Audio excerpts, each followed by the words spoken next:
గీతాలండి పాట పాడుతుంది దయచేసి పాట కచేరికి చేసుకున్నా దానన్నా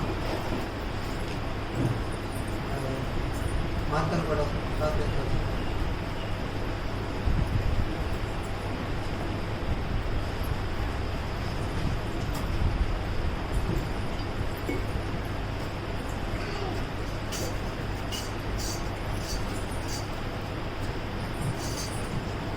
సేల్ గీతాల నుండి 287 పాట పాడుతున్నాం అండి. పాత పాట పుస్తకంలో 247.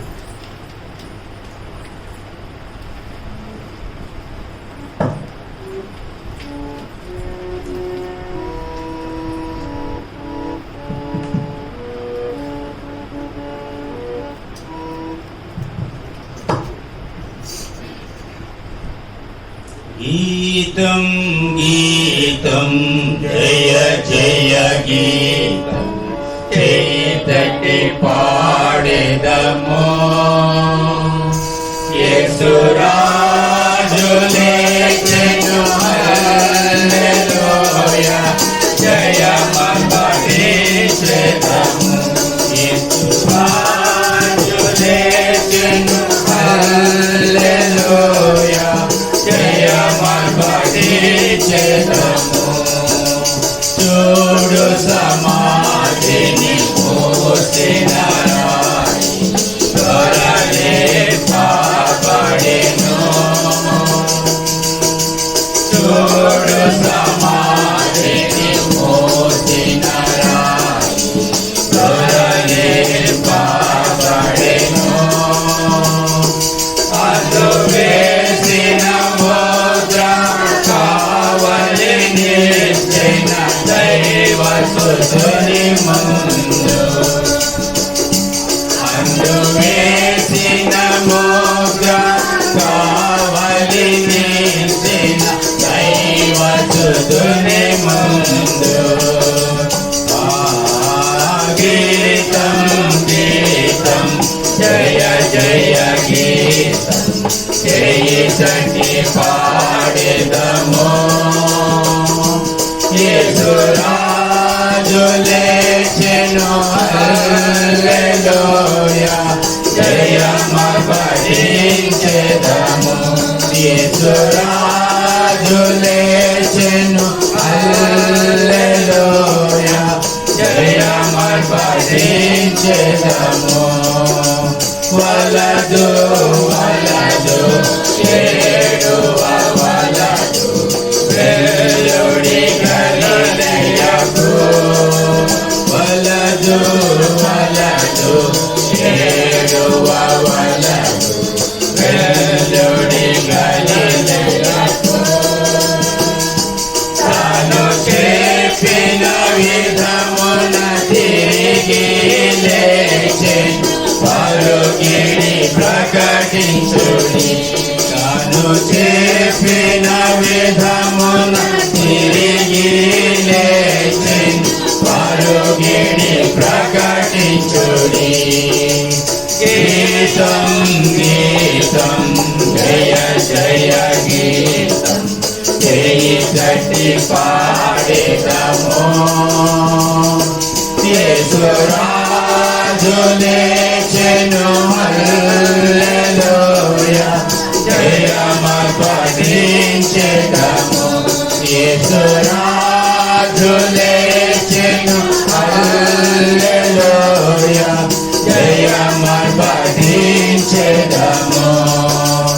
అన్నా జయ పావారల సభయు ఆదరుచు పలుకిడిరి అన్నా గయ పావారల సభయు ఆదరుచు పలుకిడిరి ఇంగదు గగనముల పనిని వినుచు వనకుచు భయపడిరి ఇంగదు గగనముల పనిని వినుచు వనకుచు భయపడిరి గీతం గీతం జయ జయ గీతం ఎత్తి పాడెదము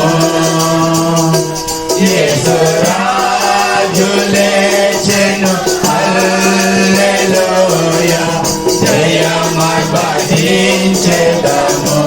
యేసు రాజు లేచెను హల్లెలూయా జయమర్పటించెదము కుమ్మములు తెరచి చక్కగా నడువు జయ వీరుడు రాగా కుమ్మములు తెరచి చక్కగా నడువు జయ వీరుడు రాగా నీ మేళ తాళ వాద్యములు గొర్రెలేటి ధ్వనించుడి నీ మేళ తాళ వాద్యములు గొర్రెలేటి ధ్వనించుడి గీతం గీతం జయ జయ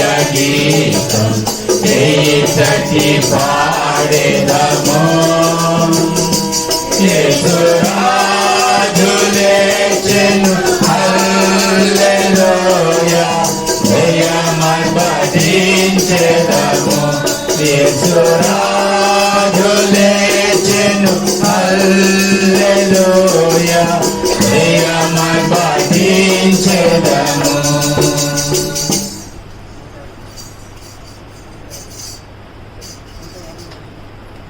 పాట సంఖ్య 153.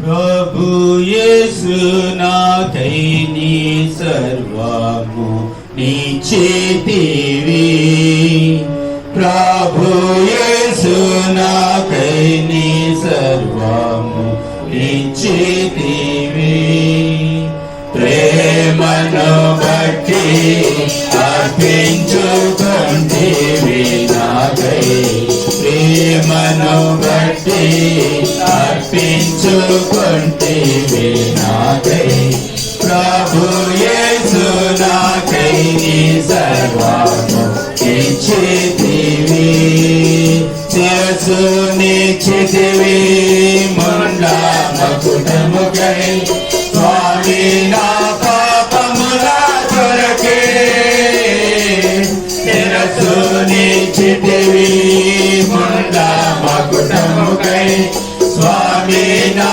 పాపముల కొరకే సాగే పదాల నివేదనముగా సాగే పదాల నివేదనముగా సాగించితివి ప్రేమ తోడా సాగించితివి ప్రేమ తోడా ప్రభు యేసు నాకై నీ సర్వము నిచ్చితివి ప్రభు యేసు నాకై నీ సర్వము నిచ్చితివి కన్నులనిచ్చితివి కన్నీరు కాచ కరుణించి నా స్థితిని చూచి కన్నులనిచ్చితివి కన్నీరు కాచ కరుణించి నా స్థితిని చూచి కరిగే నీ హృదయం దుఃఖంబు తోడా కరిగే నీ హృదయం దుఃఖంబు తోడా కడు వేదనతో ఇచ్చితివి కడు వేదనతో ఇచ్చితివి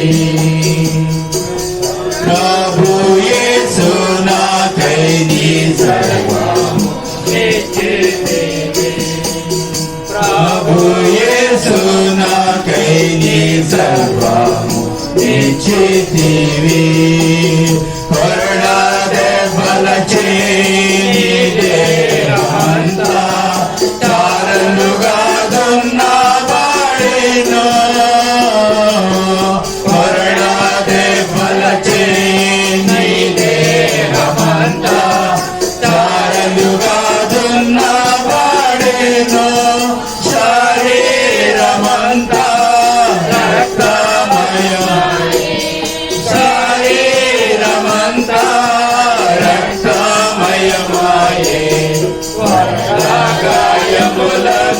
తీర్చితివా గాయములందితివా ప్రభు యేసు నాకై నీ సర్వము ఇచ్చితివి ప్రభు యేసు నాకై నీ సర్వము ఇచ్చితివి కాళ్ళ చేతులలో బలిముతో ప్రకంబరిచిరి కాళ్ళ చేతులలో మేకులు కొట్టి బలిముతో ప్రకంబరిచిరి ఎలాగు వివరించు నీ బాధనేను ఎలాగు వివరించు నీ బాధనేను ఓచితివా మౌనము వాయించి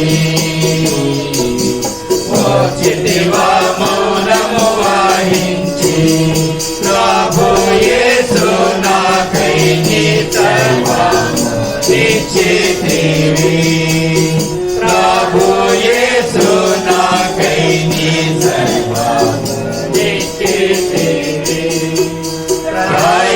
ప్రాయచిత్తంబై పోతివనాకై పాపములన్నీ విడిపించుటకు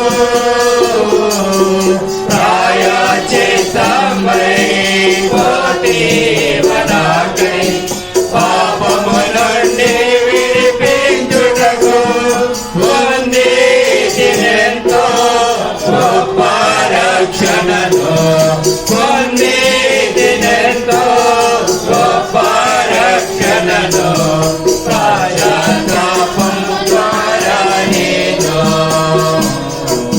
పశ్చాత్తాపము ద్వారా నేను ప్రభు యేసు నాకై నీ సర్వము ఇచ్చితివి ప్రభు యేసు నాకై నీ సర్వము ఇచ్చితివి ఎంత అద్భుతమో ప్రభువాని ప్రేమ ఎందుకింతగా ప్రేమించితివి ఎంత అద్భుతమో ప్రభువాని ప్రేమ ఎందుకింతగా ప్రేమించితివి వందనమర్పించు నీ పాదములకే వందనమర్పించు నీ పాదములకే పొందుగా నీ వాడనైతి పొందుగా నీ వాడనైతి ప్రభు యేసు నాకై నీ సర్వము ఇచ్చితివి ప్రభు యేసు నాకై నీ సర్వము ఇచ్చితివి నాయనల నీవు సంకల్పమేగా నీ శ్వాసమను భావించుటకు నాయనల నీవు సంకల్పమేగా నీ శ్వాసమను భావించుటకు నీ తోడ నిరతం నేనోండునట్లు నీ తోడ నిరతం నేనోండునట్లు నీ అధికారం ఇచ్చితివి నీ అధికారం ఇచ్చితివి ప్రభు యేసు నాకై నీ సర్వము ఇచ్చితివి ప్రభు యేసు నాకై నీ సర్వము ఇచ్చితివి ప్రేమను బట్టి అర్పించుకొంటివి నాకై ప్రేమను బట్టి అర్పించుకొంటివి నాకై ప్రభు యేసు నాకై నీ సర్వము ఇచ్చితివి అందరూ లేచి పాట పాడుకుంటామండి. తర్వాత మనం కానీ టైంకి వెళ్ళాము. దయచేసి అందరూ గమనించండి. 9 వచనాలు మనం మార్చి చదువుకుందాం. 1 నుండి 9 వచనాలు మనం మార్చి ఉత్తర పద్ధతి రీతిగా మనం చదువుకుందాం. ఆదివారమున తెల్లవారుచుండగా ఆ స్త్రీలు తాము సిద్ధపరిచిన సుగంధ ద్రవ్యము తీసుకుని సమాధి వద్దకు వచ్చి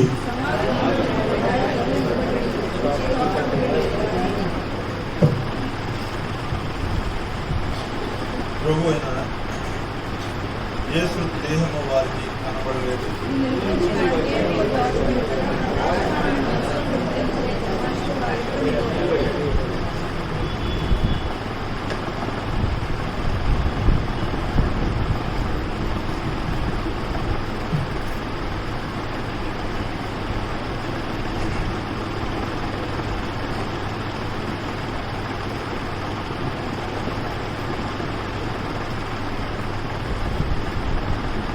వారు భయపడి ముఖములు నేల మొక్కి ఉండగా, మీరు సజీవుడైన వారిని మీరెందుకు మృతుల్లో వెలుగుచున్నారు?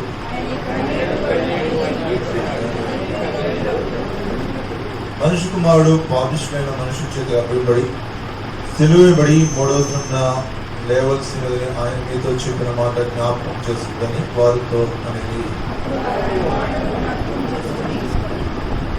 సమాధి యొద్ద నుండి తిరిగి వెళ్ళి ఈ సంగతులు 11 శిష్యులను తగ్గిన వారందరికీ తెలియజేసరి. మార్క్స్ వద్ద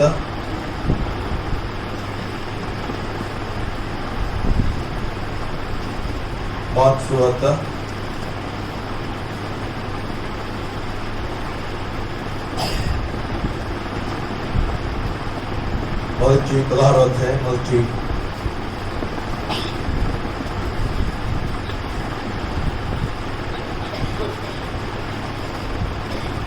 చదువుకున్నారు. 2వ వచనం చదువుకుందాం. విశ్రాంతి దినము గడిచిపోగా నేను మగ్దలేని మరియు యాకోబు తల్లిన మరియు సొలొమయు వచ్చి ఆయనకు పూవలనే సుగంధ ద్రవ్యము కొని, వారు ఆదివారమున పెందల కంటే లేచి బయలుదేరి సూర్యోదయమైనప్పుడు సమాధి ఎదుకు వచ్చుచుండగా, సమాధి ద్వారం నుండి మన కొరకు ఆ రాయి ఎవడు పొర్లించని ఒకరితో ఒకరు చెప్పుకొని. 4వ వచనం వారు వచ్చి కళ్ళెత్తి చూడగా రాయి పొర్లింపబడి ఉండట చూచి ఆ రాయి ఎంతో పెద్దది. చేసుకుని వ్యవసాయం మా కృష్ణుడు తండ్రి, ప్రేమయు కృపయు కనికరముల దేవా, కృపా వాత్సల్యములను వాడడానికి స్తోత్రములు. అయోగ్యులము అపవిత్రులము ప్రవంటికండి మంచి లేని వారము అతి మాయల మీరు చూపిన మీ మహాప్రేమ, శాశ్వతమైన ప్రేమ, అగాధప్రేమను బట్టి స్తోత్రములు. నీ ప్రేమ చేత క్రీస్తులో మమ్మల్ని ఏర్పరచుకుని విమోచించి నీ ప్రజగా, నీ సొత్తుగా, నీ సుఖి సాంప్రద్యం అంగీకరించిన స్తోత్రములు. నాడు సమాజముగా సంగముగా మమ్మల్ని కట్టినారు. మేము కలిసి మిమ్మల్ని సేవించే ధనిదిచ్చిన స్తోత్రములు. ఓ గొప్ప తండ్రి, ఎక్కడని నా పేరిట ఇద్దరుకు మమ్మల్ని ఎగిపిస్తారు వారి మధ్య నేను ఉంటాను వాగ్దానం చేసిన దేవుడు కనుక మీరు మా మధ్య ఉన్నందుకే స్తోత్రములు, మా మధ్య సంచరిస్తున్నందుకే స్తోత్రములు. మరొకరము నెత్తిని మన రక్త ప్రోక్షణకు తండ్రి మమ్మల్ని తెచ్చుకుంటున్నాం. మీద ఆశ తీసుకొస్తుంటున్నాను. ప్రతి ప్రాణాత్మదేహమును శుద్ధిక్షేమము, ప్రతి బలహీనత కడుగు పవిత్రపరచము. యోగ్యమైన పాత్రలుగా యోగ్యమైన విధానములు మేము సేవించడంలో సహాయం వచ్చు.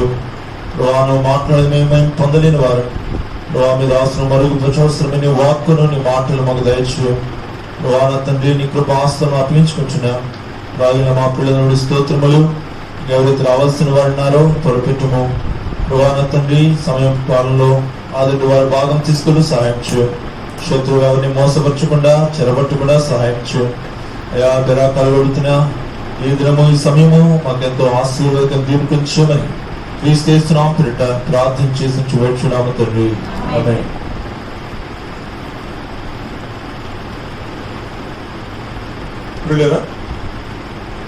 యేసుక్రీస్తు ప్రభువారు పునరుత్థానుడై లేచిన అనుభవాన్ని మనం చూడగలం.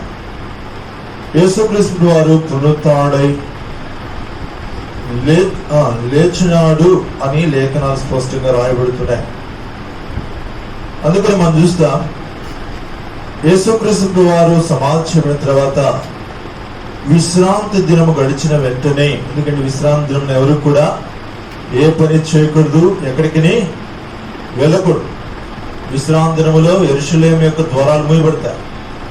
వ్యాపారస్తులు లోపల రావడానికి లేదు, లోపల వారు బయటికి వెళ్ళడానికి కూడా లేదు. యూదులు ఈనాటికి కూడా ఇటువంటి ఆచారాన్ని ఆచరిస్తూనే ఉన్నారు. లేదా హైదరాబాద్లో ఉన్నప్పుడు కొంతమంది యూదులు హైదరాబాద్లో చదువుతున్నారు. వచ్చి వారికి వంట చేయడానికి మన బిలీవర్, ఒక విశ్వాసి వారికి వంట పరిచయం చేయడానికి వెళ్ళేది. వంట చేయడానికి శనివారం ఆమెకి సెలవు. శనివారం వాళ్ళు ఏం తినాలో శుక్రవారం సాయంత్రం కల్లా సిద్ధపరిచి అక్కడ పెట్టి వచ్చేయడమే. శనివారం వాళ్ళు బయటికి రారు, బయట లోపలికి రానియరు. ఆఖరికి వాళ్ళు పొయ్యి కూడా వెలిగారు. అదే విశ్రాంతి దినం. ఇజ్రాయేల్ ప్రజలకు చెప్పిన మాట ఏమన్నాడు? విశ్రాంతి దినం మీరు తప్పక ఆచరించాలి అని చెప్పారు. చాలా మంది ఏమంటారంటే, వాదనలు లోకంలో చాలా ఉన్నాయి. విశ్రాంతి దినం శనివారం కదా, మీరేమి ఆదివారం ఆరాధన చేస్తున్నారు? లేదా మోషే ధర్మశాస్త్రం ప్రకారం విశ్రాంతి దినం ఉంది, కానీ మనం ఆరాధించేది ఏ దినం ఇది? చాలా మంది సబ్బాత్ అంటారు, విశ్రాంతి దినం ప్రభా అంటారు. విశ్రాంతి దినం ఏది అంటే శనివారం. అందుకే 7th days వచ్చినాయి. శనివారం ఆరాధన చేసేవారు ఉన్నారు. లేదా ఆదివారము ఏ దినము అంటే పునరుత్థాన దినము. ఏ దినము?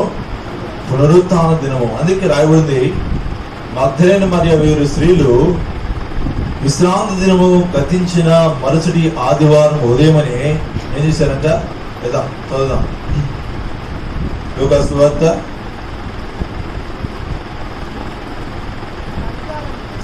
8వ ఆదివారమున తెల్లవారుచుండగా ఆ స్త్రీలు తాము సిద్ధపరిచిన సుగంధ ద్రవ్యములను తీసుకుని సమాధి యొద్దకు వచ్చి సమాధి ముందర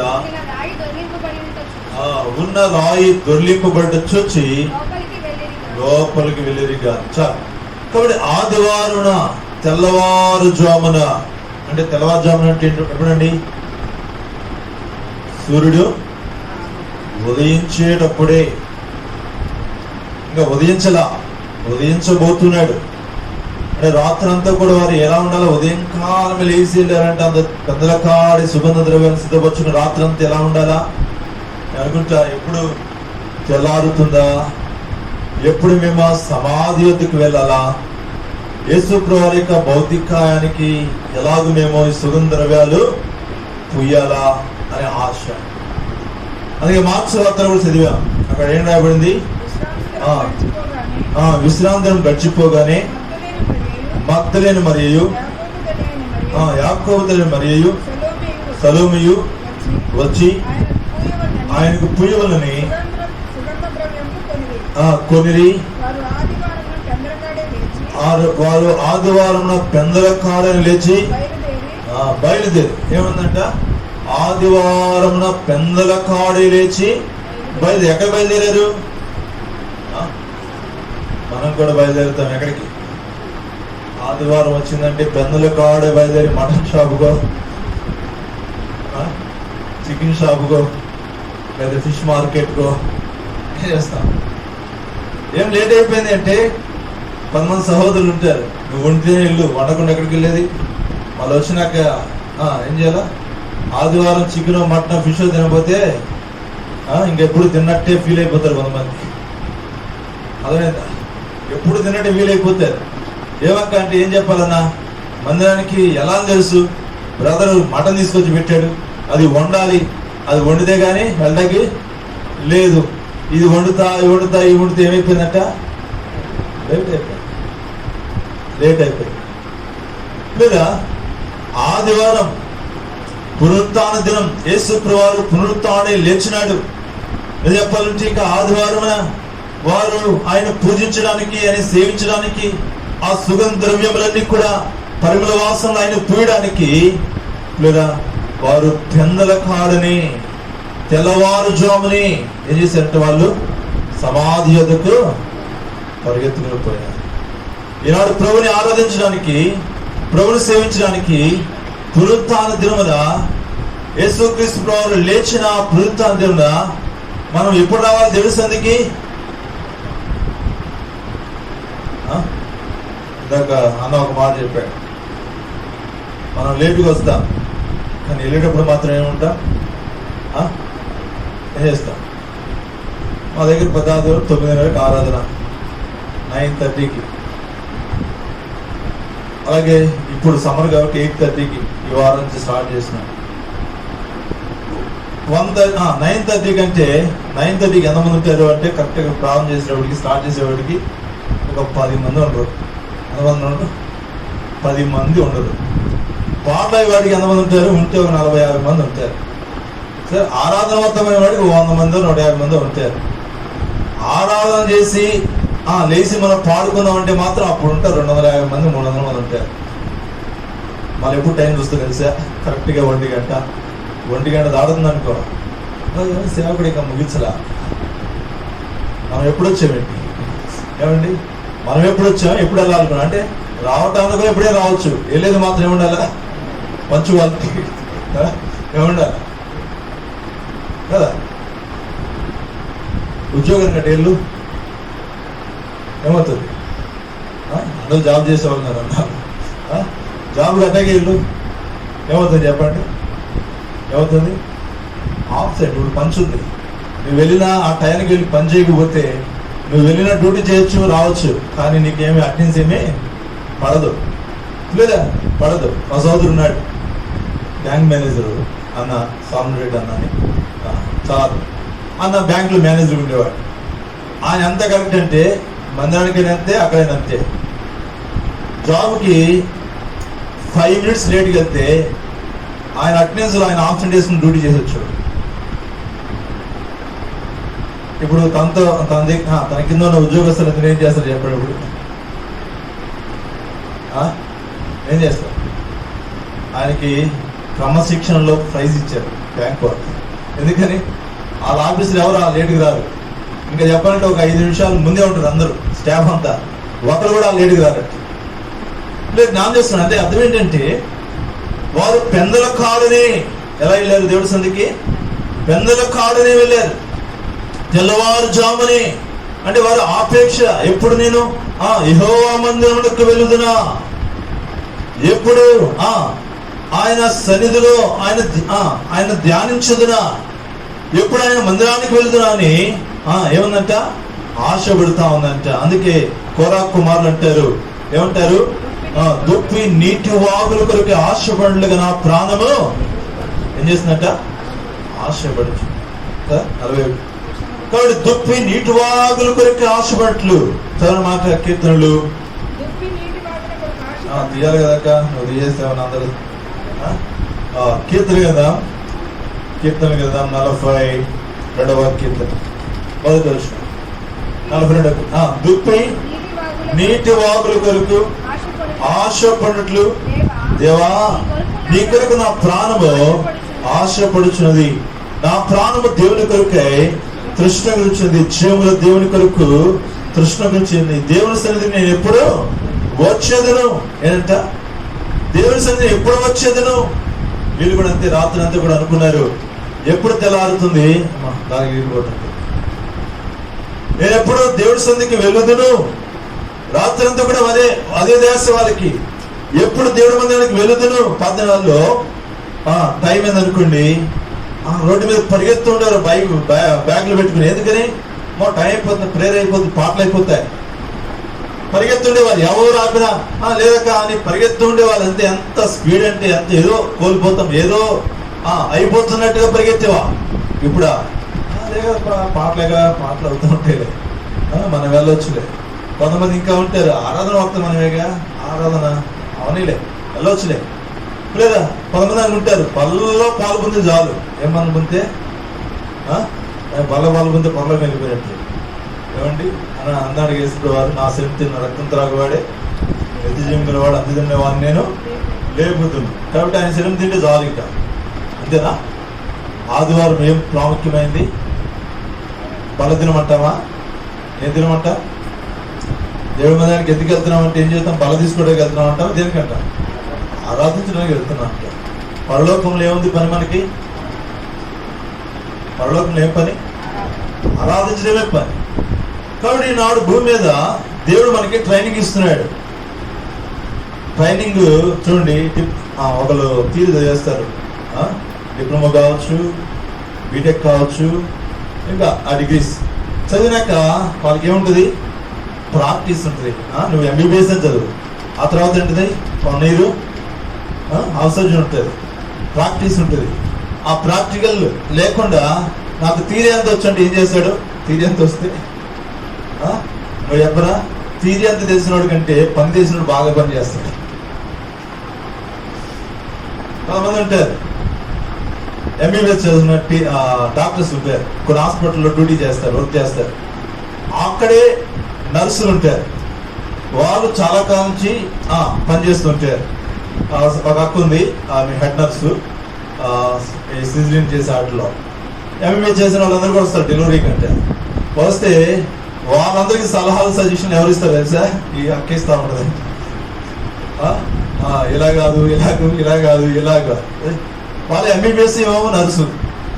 ఏంటి తేడా ఎక్కడ? ప్రాక్టీస్.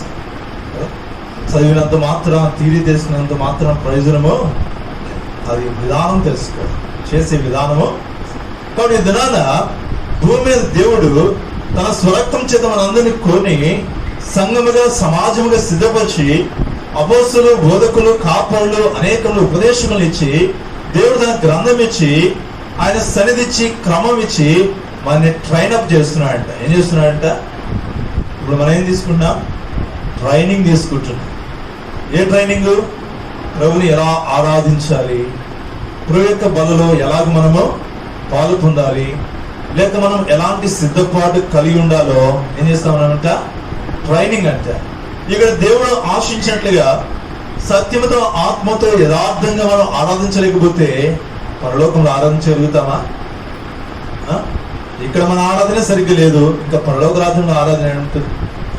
ఇక యోగ్యంగా బలలో పాలు పొందలేకపోతే పరలోక పెళ్లి విందులో పాలు పొందగలమా? ఏమండి, ఇక్కడే మనకి యోగ్యంగా పాలు పొందట్లేదు, ఇంకా పరలోక విందులో ఏం పాలు పొందుతాం? కనుక ఇది ట్రైనింగ్. ట్రైనింగ్ లో నేర్పించబడతాం.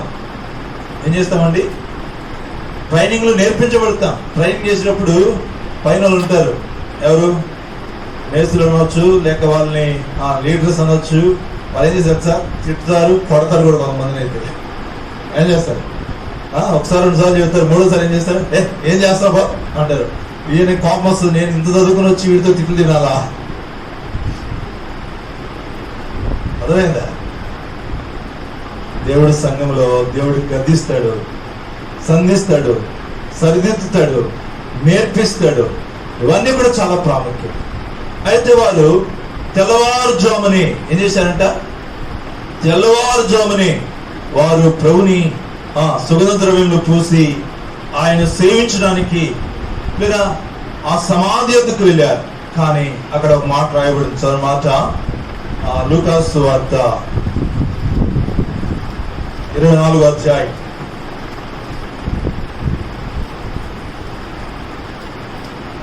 5వ వచనం. వారు భయపడి వీరు సజీవుడైన వారిని మీరెందుకు మృతుల్లో వెతుకుతున్నారు? ఏం చెప్తున్నారంట? మీరు సజీవుడైన వారిని మీరెందుకు మృతుల్లో వెతుకుతున్నారు? ఎందుకు వెతుకుతున్నారు? మీరు ఎందుకు వెతుకుతున్నారు?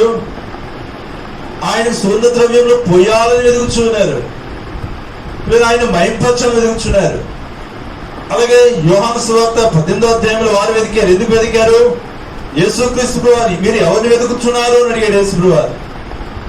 లేదా ఎందుకు వెతుకుతున్నారు? వారు యేసు ప్రభువుని బంధించడానికి వెతుకుతున్నారు, యేసు ప్రభువుని చెరపట్టడానికి వెతుకుతున్నారు. వెతకడంలో 2 రకాలు ఉన్నాయి తేడాలు. వాళ్ళు వెతికారు సైన్యము, దేనికి వెతికారు? బంధించడానికి. వీరు వెతుకుతున్నారు దేనికి? సుగంధ ద్రవ్యంలో పూసి ఆయన్ను సేవించడానికి. లేదా వెతకడంలో 2 రకాలు ఉన్నాయి. ప్రోచితమైన తర్వాత తనకు జ్ఞాపకం చేసుకుంటా. అయితే ఇక్కడ రాయబడింది, ఆయన లేఖనానుసారంగా ఆయన మీతో చెప్పినట్లుగా ఆయన తిరిగి లేచినాడు. లేదా యేసుక్రీస్తు ఏం చేశాడంటండి? తిరిగి ఈనాటి వరకు యేసు ప్రభువు సమాధి ఏమైంది? ఎలా ఉంది? ఖాళీగా. ఈ లోకం చాలా మంది ఉన్నారు, నేను సమాధి చేయబడుతున్నాను అని సజీవ సమాధులు చేయబడిన ప్రజలు ఉన్నారు. కానీ వారు సమాధులతోనే, ఆ సమాధులనే మాట్లాడతామని చెప్పిన వాళ్ళు ఉన్నారు. కానీ ఏమీ లేదు, వారి సమాధులతోనే, వారి మరణాలతోనే వారి జీవితాలు ముగిసిపోయినాయి. కానీ ఇప్పుడు యేసుక్రీస్తు ప్రభువు సమాధి చేయబడి ఆయన చెప్పినట్లుగా 3వ దినాన సజీవుడే లేచినాడు, పునరుత్థానుడే లేచాడు. సరే, ఈనాడు ఒక తలం ఏంటంటే యేసు ప్రభువు పునరుత్థానుడే లేచుడు ద్వారా ఏం జరిగింది? 2 తలంపులు మనం జ్ఞాపకం చేసుకుని ఆరాధనకు వెళ్తాం. యేసు ప్రభువు పునరుత్థానుడే లేచుడు ద్వారా ఏం జరిగింది? ఒక మాట ఏంటంటే చదవండి, మొదటి కొరింథీయులకు రాసిన పత్రిక, కొరింథీయులకు రాసిన మొదటి పత్రిక, కొరింథీయులో ఉన్న పరిశుద్ధులు రాసిన మొదటి పత్రిక 15వ అధ్యాయం 1వ వచనం 4వ వచనం వరకు కూడా చదువుకున్నారు.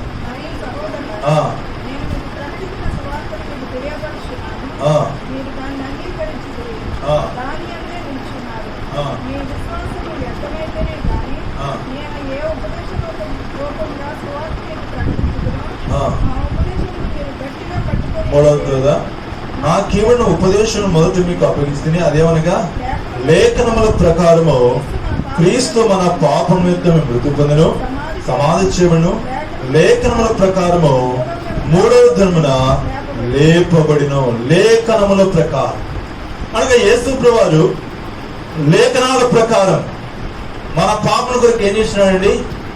చనిపోయినాడు. తిరిగి లేఖనముల ప్రకారము సజీవుడిగా లేచినాడు. అనగా యేసు ప్రభువు కలుషులో చనిపోట, సమాధి చేయబట్ట, ఆయన తిరిగి లేచుట అనేది లేఖనముల యొక్క నెరవేర్పు అని చెప్పచ్చు. అందుకే లోకా సువార్తలో ఒక మాట రాయబడింది, మనం చూస్తాం. చదవండి ఒక మాట, 24వ అధ్యాయం 44వ వచనం. మోషే ధర్మశాస్త్రములోను ప్రవక్తల గ్రంథముల్లోను కీర్తనలోను నన్ను గూర్చి వ్రాయబడినవనియు నెరవేరవలని నేను మీ వద్ద ఉన్నప్పుడు మీతో చెప్పిన మాటలు నెరవేరినవని వారితో చెప్పాను. లేదా అప్పుడు వారు లేఖనములు గ్రహించినట్లుగా ఆయన వారి మనసును ఇప్పుడు రాయబడింది. ధర్మశాస్త్ర గ్రంథాలు ఎవరు రాశారు? ధర్మశాస్త్ర గ్రంథాలు అంటే ఏంటి? ఏ గ్రంథాలు? ఫస్ట్ 5 కదా. మోషే రాసిన గ్రంథాలన్నీ కూడా ధర్మశాస్త్ర గ్రంథాలు. ఆదికాండం, నిర్గమ, లేవి, సంఖ్య, ద్వితీయోపదేశకాండం, ఈ 5 కూడా ధర్మశాస్త్ర గ్రంథాలు. తర్వాత ప్రవక్తల గ్రంథాలు ఉన్నాయి. ఏమున్నాయి? ప్రవక్తల గ్రంథాలు ఉన్నాయి. ఆ తర్వాత ఏ గ్రంథాలు ఉన్నాయి? కీర్తన గ్రంథాలు ఉన్నాయి. ఏ గ్రంథాలు ఉన్నాయి? కీర్తన గ్రంథాలు ఉన్నాయి. కాబట్టి కీర్తన గ్రంథాలు కీర్తనకారుడు రాసిన కీర్తన దగ్గర నుంచి మొదలు అవుతాయి. కానీ ప్రవక్తల గ్రంథాలు చిన్న ప్రవక్తలు, పెద్ద ప్రవక్తలు దాంట్లో కూడా ఉన్నాయి. కానీ ఇప్పుడు మెట్టుకు ధర్మశాస్త్ర గ్రంథాల్లో, ప్రవక్తల గ్రంథాల్లో, కీర్తనలో కూడా యేసుక్రీస్తు ప్రభువు గురించి, ఆయన మరణం యొక్క భూస్థాపన గురించి ఎక్కడెక్కడైతే ఏ లేఖనాలు అయితే ప్రవచించబడ్డాయో అవన్నీ కూడా యేసు ప్రభువు పునరుత్థానుడై లేచుడు ద్వారా ఏమైంది? నెరవేర్చబడింది అని యేసు చెప్పాడు. ఏం చేద్దాం? మనిషి కుమారుడు పాపిష్ఠుల చేతికి అప్పగించబడి చనిపోయి తిరిగి లేచును. అప్పుడు అన్నాడు యేసు ప్రభువు, పేతురున్నాడు, ప్రభువా ఇది నీకు దూరమవును గాక ఏమన్నాడు? అప్పుడు అంటాడు యేసు ప్రభువు, ఏమంటాడు? సాతానుడా నువ్వు నా వెనక్కి. జ్ఞానం చేసుకుంటా యేసు ప్రభువు పునరుత్థానుడై లేచుట అనేది లేఖనముల యొక్క నెరవేర్పు. అందుకే యేసున్నాడు, నేను లేఖనములను ధర్మశాస్త్రం నెరవేర్చడానికి వచ్చింది కానీ ధర్మశాస్త్రము నేను దేని రాలేదు, కొట్టువేటు రాలే. అర్థమైందండి? భూమి మీద మోషే ద్వారా ఇవ్వబడిన ధర్మశాస్త్రము నెరవేర్చిన వ్యక్తులు ఎవరున్నారు అంటే ఎవరున్నారట?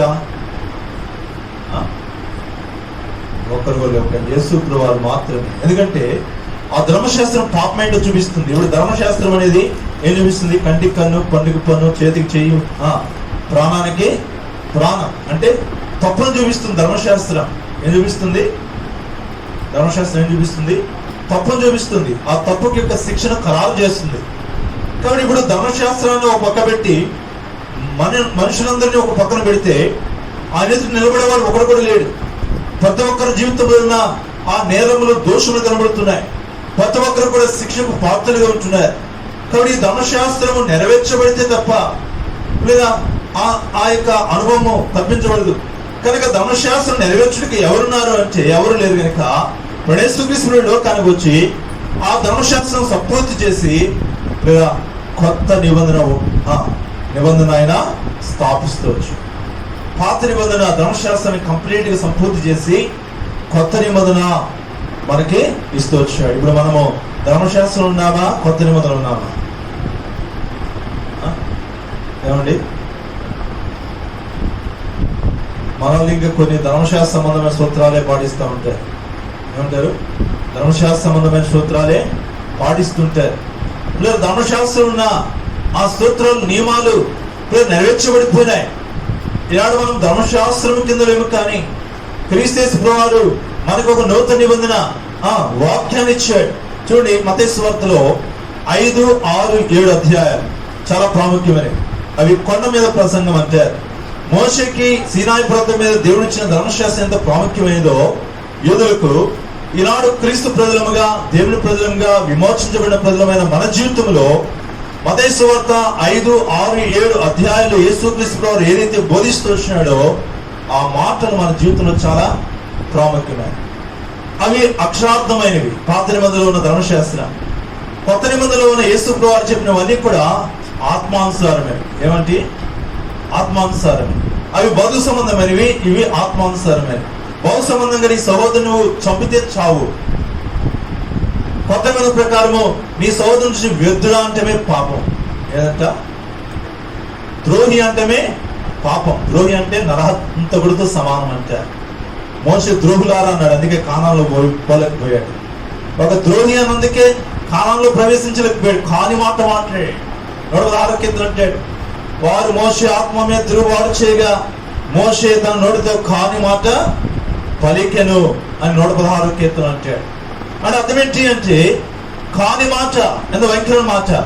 కాబట్టి కొత్త నిబంధనలో, పాత నిబంధనలో వ్యభిచారం చేస్తే వ్యభిచారం, కానీ కొత్త నిబంధనలో అసలు అలాంటి తలుపు రావడమే వ్యభిచారం. లేదంట అలాంటి ఆలోచన మదిలో పుట్టడమే ఏంటిది? వ్యభిచారం. అంటే పాత నిబంధన అక్షరార్థమైనది, అది బౌద్ధ సంబంధమైనది. కొత్త నిబంధన ఆత్మానుసారమైనది, లేదా దానికి భిన్నమైనదని చెప్పచ్చు మీరు చెప్పాలంటే. కనుక పిల్లరా, ఈనాడు నీవు నేను కూడా ఎరగని సత్యం అంటే యేసుక్రీస్తు పునరుత్థానం లేచుడు ద్వారా లేఖములన్నీ ఏమైనా నెరవేర్చబడినాయి. ఆ తర్వాత ఇంకో మాట చూద్దాం. చూడండి, యేసు ప్రభువు పునరుత్థానం లేచుడు ద్వారా ఏమైంది అంటే చదవండి, రోమన్ 1:4 దేవుని కుమారుడుగా నిరూపించబడ్డాడు అని అంటాడు. అంటే నిజంగా ఆయన దేవుని కుమారుడు. కాబట్టి ఎందుకని దేవుని కుమారుడు ఆయన నిరూపించబడ్డ, రుజువు చేయబడింది. యేసుక్రీస్తు చనిపోయి ఉంటే ఈనాడు మనం ఇక్కడ చేయాల్సిన అవసరం లేదు. యేసుప్రభువు చనిపోతే ఆయన జీవితం అంతా ముగిసిపోతే ఈనాడు మన అందరం కూడా కలిసి ప్రభువుని సేవించాల్సిన అవసరం లేదు. ఎందుకంటే అనేకులు వచ్చారు, మహానుభావులు అనేకులు నీకు మాటలు చెప్పారు, వారు కూడా నీకు సూత్రాలు చెప్పారు, వారు కూడా చనిపోయారు, వెళ్ళిపోయినారు. కానీ యేసుక్రీస్తు వారు పునరుత్థానుడై లేచినాడు. ఆయన సజీవుడు. అందుకే అంటాడు ప్రకటన గ్రంథము 1వ అధ్యాయంలో ఏమంటాడు? ఇదిగో మృతునైతిని కానీ నేను యుగములకు సజీవుడై ఉన్నాను. ఇదిగో నేను మృతులైన యుగములకు సజీవుడై ఉన్నాను. కనుక ఆయన సజీవుడైన దేవుడు, సజీవుడైన యేసుక్రీస్తు ప్రభువు ఈనాడు దేవుని కుమారుడుగా ఆయన రుజువుపరచబడ్డాడు. ఆ తర్వాత ఇంకో తలం ఏంటంటే చూడండి, కొరింథీయులకు రాసిన మొదటి పత్రిక 15వ అధ్యాయం 17వ వచనం. కొరింథీయులకు రాసిన మొదటి పత్రిక 15వ అధ్యాయం 17వ వచనం. క్రీస్తు లేపబడిన ఎడల లేపబడని ఎడల మీ విశ్వాసం వ్యర్థమే, ఇంకను మీరు మీ పాపములోనే ఉన్నారు. అంతేకాదు క్రీస్తు నందు నిద్రించిన వారు నశించిరి.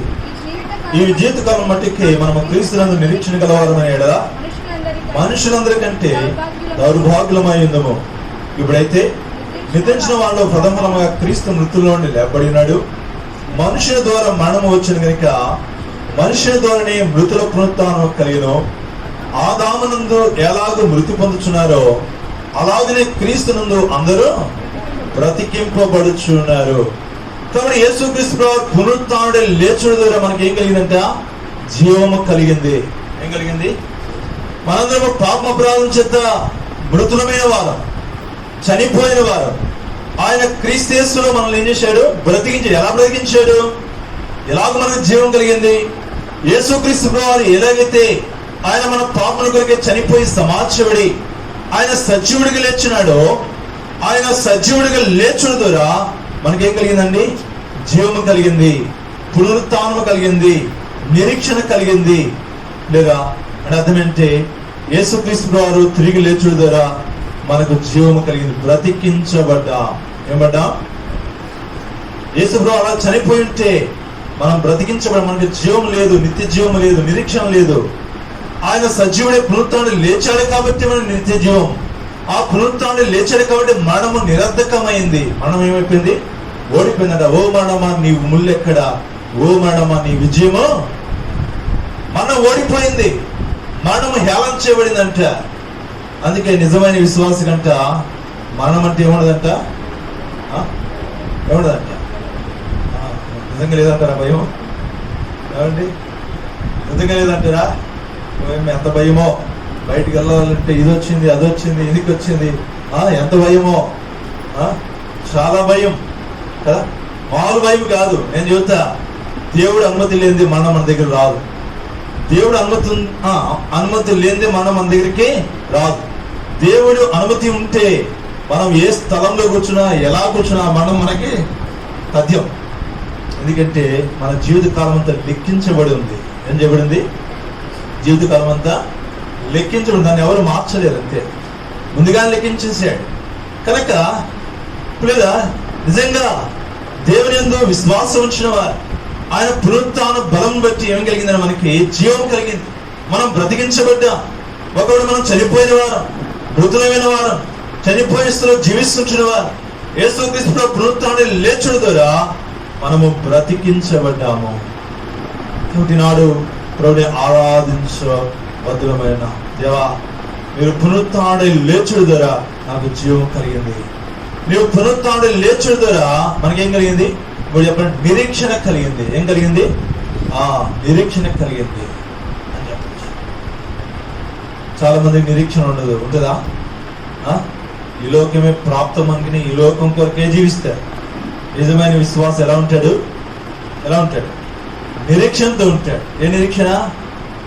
ఏ నిరీక్షణ చెప్పండి.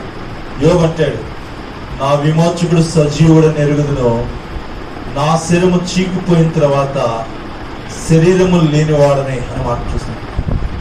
నేను ఆయన చూస్తానే నిరీక్షణ నాకు. కాబట్టి ఎవరికి ఒక నిరీక్షణ ఉంది. ఏమంటా? నేను చనిపోయిన తర్వాత, నా శరీరము చీకిపోయిన తర్వాత శరీరం లేని వాడినే నేను ఆయన్ను చూస్తాను. ఎవరిని చూస్తాను? ప్రభువును చూస్తాను. ప్రభు ఉన్నట్లుగానే ఆయన ఎలా ఉంటాడో అలాగూ ఆయన చూస్తాను, ఆయన వలే ఉంటాను. మొదటి యోహాను పత్రిక 3వ అధ్యాయం అంటాడు, మనం ఏమై ఉందామో బయలుపరచబడలేదు కానీ ఒక దేవుడు ఆయన ఉన్నట్టుగా ఆయన చూస్తాం కనుక ఆయన పోలి ఉందుమో. ఎవరిని పోలంట? ఎవరిని పోలి? ఎవరిని పోలి ఉంటా? క్రీస్తుని పోలి ఉంటా. ఆయన ఏ మహిమలో ఉన్నాడో, ఆయన ఏ తేజస్సులో ఉన్నాడో, ఆయన ఏ ప్రభావంలో ఉన్నాడో ఆయన పోలి మనము గొప్ప నిరీక్షణ. కళ్ళు మూసుకోమాక, కళ్ళు మూసుకుందాంలే అంటే మన మైండ్ పరలోకం వెళ్ళిపోతుంది. ఎక్కడికి వెళ్ళిపోద్ది? తెలియకుండా నిద్ర ఊగిస్తూ ఉంటుంది కదా. ఎప్పుడు నిద్ర రాదు. ఒకరోజు నేను ఖమ్మం జిల్లాలో నాయకనగూడెం అనే ఒక స్థలంలో సేవ చేస్తున్నాను. అక్కడ ఒక ఆయన బ్లైండ్ మ్యాన్ ఉన్నాడు. ఆయనకి తేనెటీగలు గుట్టి ఆ 2 కళ్ళు కూడా పోయినాయి, నరాలు వీక్ అయిపోయి 2 కళ్ళు కనపడం, బ్లైండ్ అయిపోయి. సరే ఆ తర్వాత ప్రో దగ్గరికి వచ్చాడు, ప్రోని ఎదిగాడు. వాళ్ళ ఇంటికి విజిట్ వెళ్ళి ఎలా ఉన్నారు, వాక్యం అర్థమవుతుందా, వస్తున్నారు, సంపూర్ణ రక్షణ బట్టి చెబితే పాస్టర్ గారు అంత బాగానే ఉంటుందండి. ఆయన ఎవరు? Blind man. ఇప్పుడు మనమైతే కళ్ళు ఉన్నాయి, మనం మూసుకున్నా తెలిసిన మన అందరికీ తెలుసు. నేను ఇప్పుడు కళ్ళు మూసాను, వాళ్ళు నిద్రపోతున్నాను, నాకు తెలుస్తుంది. ఎక్కడ తెలుస్తుంది చెప్పండి? కళ్ళు బోతలు పడతాయి. ఆయన అంటాడు, నేను వెళ్ళి కూర్చుంటానండి, అదేదో నాకు తెలియదండి, ఆ మందిరంలో కూర్చున్నట్టు ఈ నిద్ర ఎక్కడి నుంచి వస్తుంది తెలియదు. ఏంటంట నిద్ర ఎక్కడి నుంచి వస్తుంది తెలియదు, కానీ ఆ నిద్ర భయంకరంగా నెత్తి మీద కూర్చుంటుందండి వచ్చి అంట. ఇప్పుడు ఆయన నిద్రపోతున్నాడు లేదు మనకు తెలుస్తుందా? తెలియదు. ఎందుకు తెలియదు? ఆయన బ్లైండ్ మ్యాన్, ఆయన కనపడం. కనుక ఆయన నిద్రపోతున్నాడా మెలుగున్నాడా మనకు తెలియదు. ఆయన చెబుతున్నాడు, ఆ మందిరంలో వచ్చి ఆ చివరిలో ఆ చైర్లో కూర్చుంటాను, కుర్చీలో కూర్చుంటాను అంతేనండి, ఆ నిద్ర ఎక్కడి నుంచి వస్తుంది తెలియదు కదా. అనేక సార్లు అంట ఉత్తప్పుడు రాదంట. ఎన్ని మాటలైనా బయట మాటలు మాట్లాడండి, చెవులు పెద్ద అయిపోతే కళ్ళు పెద్ద అయిపోతాయి. అదే దేవుడి మాట వింటూ ఉండండి, చెవులు చిన్న అయిపోతే చెవులకి చూసి చూసి కళ్ళు కూడా ఏమవుతాయి, మూతలు పడుతూ ఉంటాయి. జాగ్రత్తగా ఉండండి, దేవస్థానంలో మెలకుగా ఉండాలి, మెలకుగా ఉండాలి, జాగరూకులు ఉండాలి. నిద్ర వస్తుంది, ఎందుకంటే వాక్యం చెబితే సాతాను అంట బాగా కొడుకో, జోలపాటలా కొడుకో అంటారు. అంటే వెళ్ళి మొహాలు కడుపుతుంది, పర్వాలేదు, ఇబ్బంది లేదు. కాబట్టి జ్ఞాపకం చేసుకుంటే యేసుప్రభువు పునరుత్థానంలో వచ్చాడుగా మనం బ్రతికించబడ్డాం, జీవం కలిగింది. అలాగే పైవచనంలో చదివిన ప్రకారం మనకి నిరీక్షణ కలిగింది. ఇంకో మాట చెబుతా చూడండి, ఇదే వాక్యంలో ఇంకో మాట ఏంటి? కొరింథీయులకు రాసిన లేక రోమరాసిన పత్రిక చదువుతాం, 4వ అధ్యాయం 25వ వచనం. రోమరాసిన పత్రిక 4వ అధ్యాయం 25వ. మనము నీతిమంతుడిగా తీర్చబడుట అయినా లేక. కాబట్టి ఎందుకు లేపబడ్డాడు ఆయన? ఆయన లేపబడటం వల్ల మనం ఏం కలిగింది? ఇప్పుడు ఆయన పునరుత్థానుడు లేచిన ద్వారానే మనం ఏం చేయబడ్డాం? నీతిమంతులముగా తీర్చబడ్డాం. ఇప్పుడు ఆయన పునరుత్థానుడే సజీవుడు లేచిన యేసుప్రభువు ఆయన నీతిమంతుడిగా ఉన్నాడు. ఆయన మనల్ని నీతిమంతులుగా తీరుస్తున్నాడు. ఈనాడు ఆయన విశ్వాసం ఉంచిన మన జీవితంలో మనము నీతిమంతులుగా తీర్చబడ్డా. రోమరాసిన పత్రిక 5వ అధ్యాయం 10వ వచనంలో రాయబడిన మాట చూస్తాం. ఏదైనా లేక 8వ వచనం, అయితే దేవుడు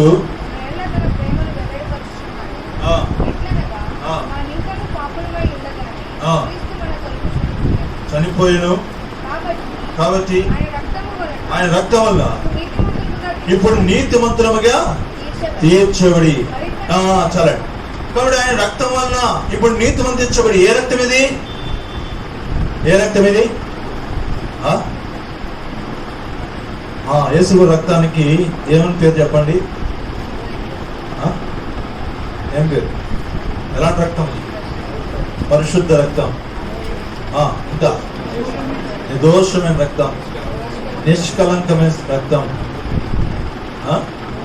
అమూల్యమైన రక్తం. ఇంకో మాట ఏంటి చెప్పాలంటే సజీవమైన రక్తం. ఏ రక్తం అది? సజీవమైన రక్తం. ఏదో సంశోధన చేశారు, రక్తం ఏమవుతుందండి, దాని కణాలు అన్ని కూడా కొంత సమయం బయట ఉంటే చనిపోతాయి, గడ్డగట్టిపోతాయి. అది ఎంతో వాస్తవం మనకు తెలియదు. కానీ ఆ గొల్గొతా అనే స్థలంలో యేసుప్రభువు బ్లడ్ దొరికిందంట. దాన్ని పరీక్షిస్తే అది ఇప్పుడు కూడా ఎలా ఉందంట? సజీవంగా ఉందంట. దాంట్లో ఉండాల్సిన, బ్లడ్ లో ఉండవలసిన గుణాలన్నీ అలాగే సజీవంగా ఉన్నాయంట. ఎవరైనా బ్లడ్ తీసుకోగానే ఏం చేస్తారు? దాన్ని ప్రిజర్వ్ చేస్తారు, ఎందుకని పాడైపోండి. లేదు బయట ఉంటే ఏమవుతుంది? అది పాడైపోతుంది. కానీ దాన్ని ఏం చేస్తారు? నిలవ పెడతారు, ప్రిజర్వ్ చేస్తారు. కాబట్టి ఇప్పుడు యేసుక్రీస్తు రక్తం ఎలాంటిది? సజీవమైన రక్తం.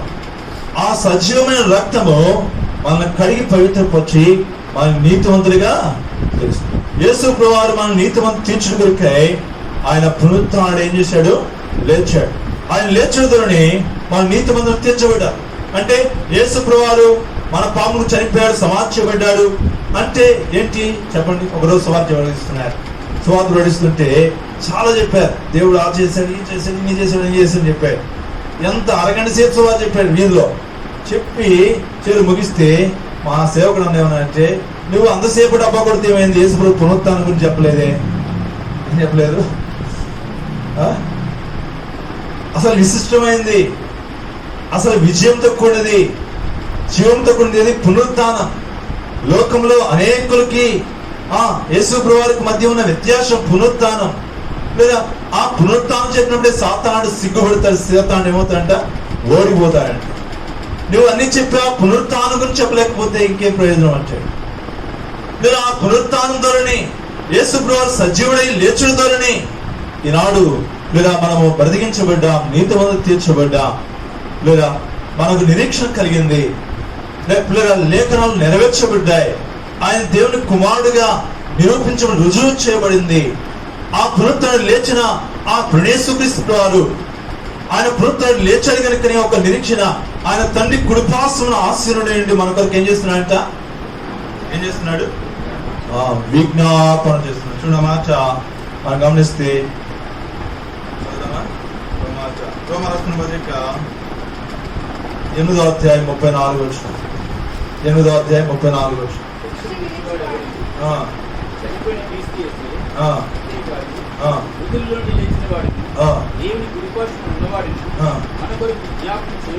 మన కొరకు విజ్ఞాపన చేయవాడును. కాబట్టి ఆయన మన కొరకు విజ్ఞాపన చేస్తున్నాడు, విజ్ఞాపనకర్తగా ఉన్నాడు. లేదా మన కొరకు నిత్యము విజ్ఞాపన చేస్తున్న యేసుప్రభు. ఒక ఆయన అంట, అయ్యా యేసుప్రభు వస్తాడు వస్తాడు వస్తాడు అని చెబుతున్నారు. ఎన్ని సంవత్సరాలు చెబుతున్నారు ఈ మాట?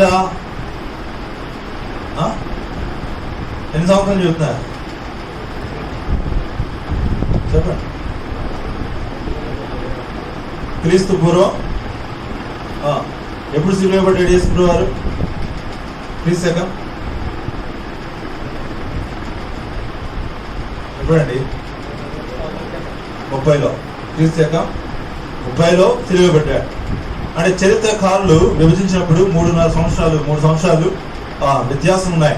3 సంవత్సరాలు లెక్కేస్తే యేసుప్రభు 33 సంవత్సరాలు ఉన్నప్పటికి కూడా వారి లెక్కల్లో క్రీస్తు శకం 30వ సంవత్సరంలో యేసుప్రభు వారు ఏం చేయబడ్డాడు, సిలువ పడ్డాడు. అంటే 31వ సంవత్సరం ఏం చేస్తున్నారు ఇప్పుడు? అంటే ఇప్పుడు 31 నుంచి 2020 అంటే ఎన్ని సంవత్సరాలు ఏమండి? 31 సంవత్సరం లెక్కేసుకుని 2020 అంటే ఎన్ని సంవత్సరాలు? 1900 చెప్పండి 1990 సంవత్సరాలు. ఎన్ని సంవత్సరాలు? 1990 సంవత్సరాలు యేసుప్రభు వస్తాడు వస్తాడు వస్తాడు అని చెప్పి.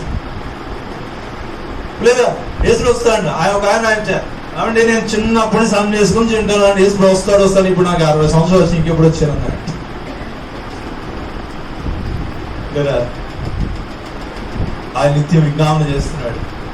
అందుకంటాడు పెద్ద భక్తుడు, ఎవరు నశింప నిశ్చయింపక ఆయనకి ఇష్టం లేక అందరూ రక్షించబడాలని, అందరూ విమోచించబడాలని ఆయన ఏం చేస్తున్నాడంట, ఆలస్యము చేయొచ్చు. ఎందుకు ఆలస్యం చేస్తున్నాడు? ఈనాడు వస్తే నువ్వు నేను విడిచిపెట్టబడతా, ఈనాడు వస్తే నీవు నేను విడిచిపెట్టబడతా. కారణం ఏంటి? యేసు ప్రభువుని ఎదుర్కొనవలసిన పరిపూర్ణత, ఆ అనుభవము, ఆ ఆత్మీయ స్థితి మనకు లేదేమో. లేదా ప్రభానందరూ పరలోకరాజ్యం ప్రవేశించరు కనుక అనుభవం లేదేమో. కనుక తండ్రి దేవుడి సన్నిధిలో ఆయన కుడిపార్శ్వం మీద ఆశీనుడండి విజ్ఞాపన చేస్తున్నాడు. ఇంకా నువ్వు వెళ్ళావు, 1 నిమిషంలో నేను లైన్ చేస్తా అంటే కుమారుంట, ప్రభా ఈ 1 సంవత్సరం తాలూకు, ఈ 1 సంవత్సరం ప్రవక్తలు ఉన్నారు, సువార్తికులు ఉన్నారు అని నేను వారికి సువార్తలను ఇస్తాను, వారికి కావాల్సిన నిర్వేస్తాను, నీరు పెడతాను, అన్ని పెడతాను. ఇప్పటికైనా సరే ఫలిస్తే సరే, ఫలించబోతే అప్పుడు కొట్టేద్ది కాదు. ఎవరు విజ్ఞాపన చేస్తున్నాడంట? ఎక్కడ? తండ్రి కుడిపార్శ్వం. ఎవరి కోసం విజ్ఞాపన చేస్తున్నాడు? మన కొరకు. ఆయన పునరుత్థానుడే మన కొరకు ఏం చేస్తున్నాడు? కాబట్టి ఇప్పుడు కొద్ది తలంపులు ఇంకా ఉంది కానీ మనకు సమయం లేదు, ఇప్పటికి ఎక్కువ తీసుకుంది. లేదా పునరుత్థానుడు లేచిన యేసుక్రీస్తు వారు లేదా ఈనాడు మనం ఆరాధించాలి. ఆయన పునరుత్థానుడు లేచి ఉండకపోతే మనం ఇక్కడ కూడి ఉండేవారము కాము. లేదా ఆయన పునరుత్థానుడు లేచి ఉండకపోతే ఈ స్థలం మనం చేరొచ్చేవారం కాదు. ఎందుకంటే మన విశ్వాసానికి కావాల్సిన నిరీక్షణ లేదు. ఈనాడు మన విశ్వాసం గురించి నిరీక్షణ ఉంది. ఏ నిరీక్షణ? యేసుక్రీస్తు నా పాపం చనిపోయి సమాధించబడి నా నీతిమంతుని తీర్చుట కొరకై తిరిగి లేచాడు, నన్ను బ్రతికించడానికి తిరిగి లేచాడు, నాకు నిత్య జీవడానికి తిరిగి లేచాడు అని తిరిగి రాబోతున్నాడు అనే గొప్ప నిరీక్షణ దేవుడు మనకి ఇస్తూ వచ్చాడు. కనుక ఆ నిరీక్షణతో ప్రభుని మనము స్తుతిద్దాం. ఆయన పునరుత్థాన బలంను బట్టి, ఆయన పునరుత్థాన శక్తిని బట్టి, ఆయన పునరుత్థానమును బట్టి లేదా మనము ఆయన స్తుతించి ఆయన మహింపరిచి ఆయన్ను కొనియాడదాం. ఈ కొద్ది తలంపులు మనం ఇంట్లో ప్రవహించండి.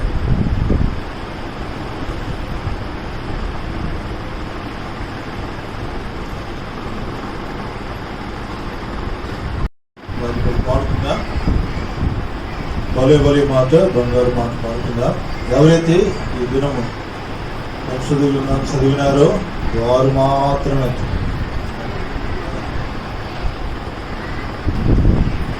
పట్టింపశ్రేష్ఠ గ్రంథంలో పాడతాం, భలే భలే మాట బంగారు మాట అని పాడతాం. అంత బంగారు మాటను మనం చదవకుండా పఠించకుండా మనం ఎలాగ ఎత్తగలుగుతాం కదా? పక్షంగా చెప్పాలంటే ఈరోజు బైబుల్ చదవలేదంటే అంట ప్రభువుకి క్షమాపణ కోరాలంట. ఎన్నిసార్లు కోరాలంట? 365 సార్లు చెప్పాలంట. ప్రభు క్షమించు క్షమించు క్షమించు క్షమించండి. అది సరిపోయింది. ఎందుకని ఒకసారి చదివేస్తాం. కాబట్టి ఎవరైతే పరిశుద్ధ గ్రంథాన్ని ఉదయకాలము చదివినారో మీ తలపైగా పరిశుద్ధంగా ఎత్తి పట్టుకుని భలే భలే మాట బంగారు మాట పాడుకుని, భలే భలే మాట బంగారు మాట బైబిల్ మాట యేసు మాట, భలే భలే మాట బంగారు మాట బైబిల్ మాట యేసు మాట, నా జీవితాన నీ జీవితాన పరువాని మాట యేసు మాట, నా జీవితాన నీ జీవితాన పరువాని మాట యేసు మాట, భలే భలే మాట బంగారు మాట బైబిల్ మాట యేసు మాట, భలే భలే మాట బంగారు మాట బైబిల్ మాట యేసు మాట.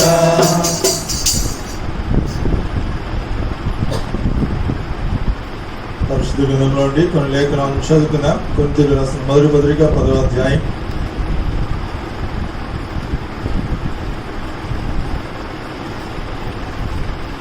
11వ అధ్యాయం 26, 27, 28 వచనాలు అందరం కూడా కలిసి చదువుకుందాం.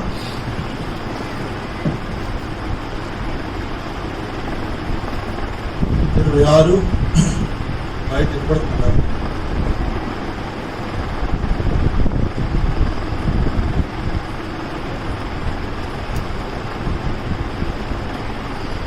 లోపల రావచ్చు, లోపల అంటాక సిస్టర్స్ కూర్చోవచ్చు, లోపల చేసుకుని ఎవరు కూడా కూర్చోవచ్చు. మీరందరూ ఆ చెవులుంటే బాగా.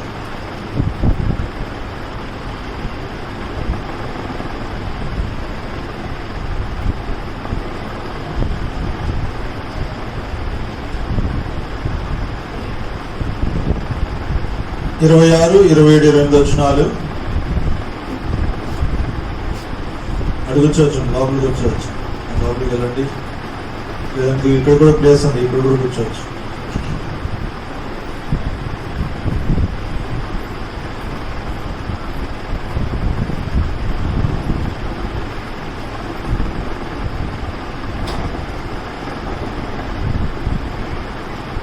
పైన కూర్చోవాలనుకుంటే పైన కూర్చోండి. కింద కూర్చోలేకపోతే కింద కూర్చోగలిగితే పర్వాలేదు.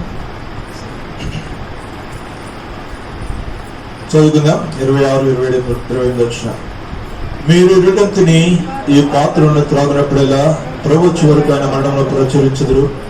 కాబట్టి ఎవడు అయోగ్యంగా ప్రభు యొక్క రిటర్న్ తినో లేక ఆయన పాత్రను త్రాగునో వాడు ప్రభు యొక్క శివుని గురించి రక్తం గురించి అపరాధులు. కాబట్టి ప్రతి మనుష్యుడు తాను పరీక్షించుకుని వెళ్ళినాం, అలాగ చేసి రిటర్న్ తిని ఆ పాత్ర ఉన్నది త్రాగవలెను. యోహాను సువార్త జాన్ గాస్పెల్ యోహాను సువార్త 27వ అధ్యాయం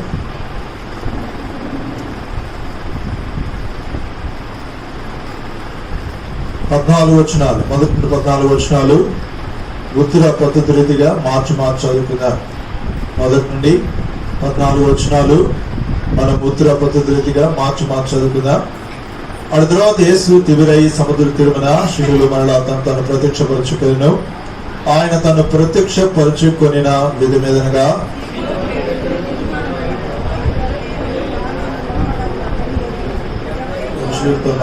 కూడి సీమోను పేతురు, నేను చేపలు పట్టబోదునని వారితో అనగా, వారు మేమును నీతో కూడా వచ్చేదమని వారు వెళ్ళి దోణెక్కిరి గాని ఆ రాత్రి మేము పట్టలేదు.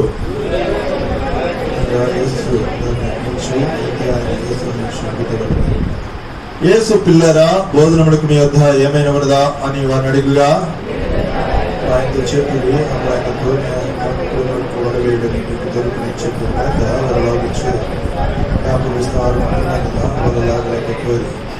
కాబట్టి యేసు ప్రేమించిన శిష్యుడు ఆయన ప్రభు సుమి అనే పేతురుతో చెప్పెను. ఆయన ప్రభుని సీమోను పేతురు విని వస్త్రహీనుడై ఉన్నందున పైబట్ట వేసి సముద్రంలో దూమెక్కెను.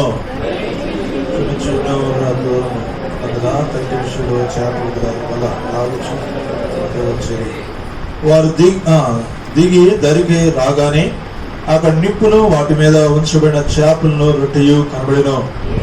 ఇప్పుడు పెట్టిన చేపలు కొన్ని తీసుకుని వారితో చెప్పగా సీమోను పేతురు దోణి ఎక్కి వల దరికి లాగెను. అది 153 గొప్ప చేపలతో నిండి ఉండెను.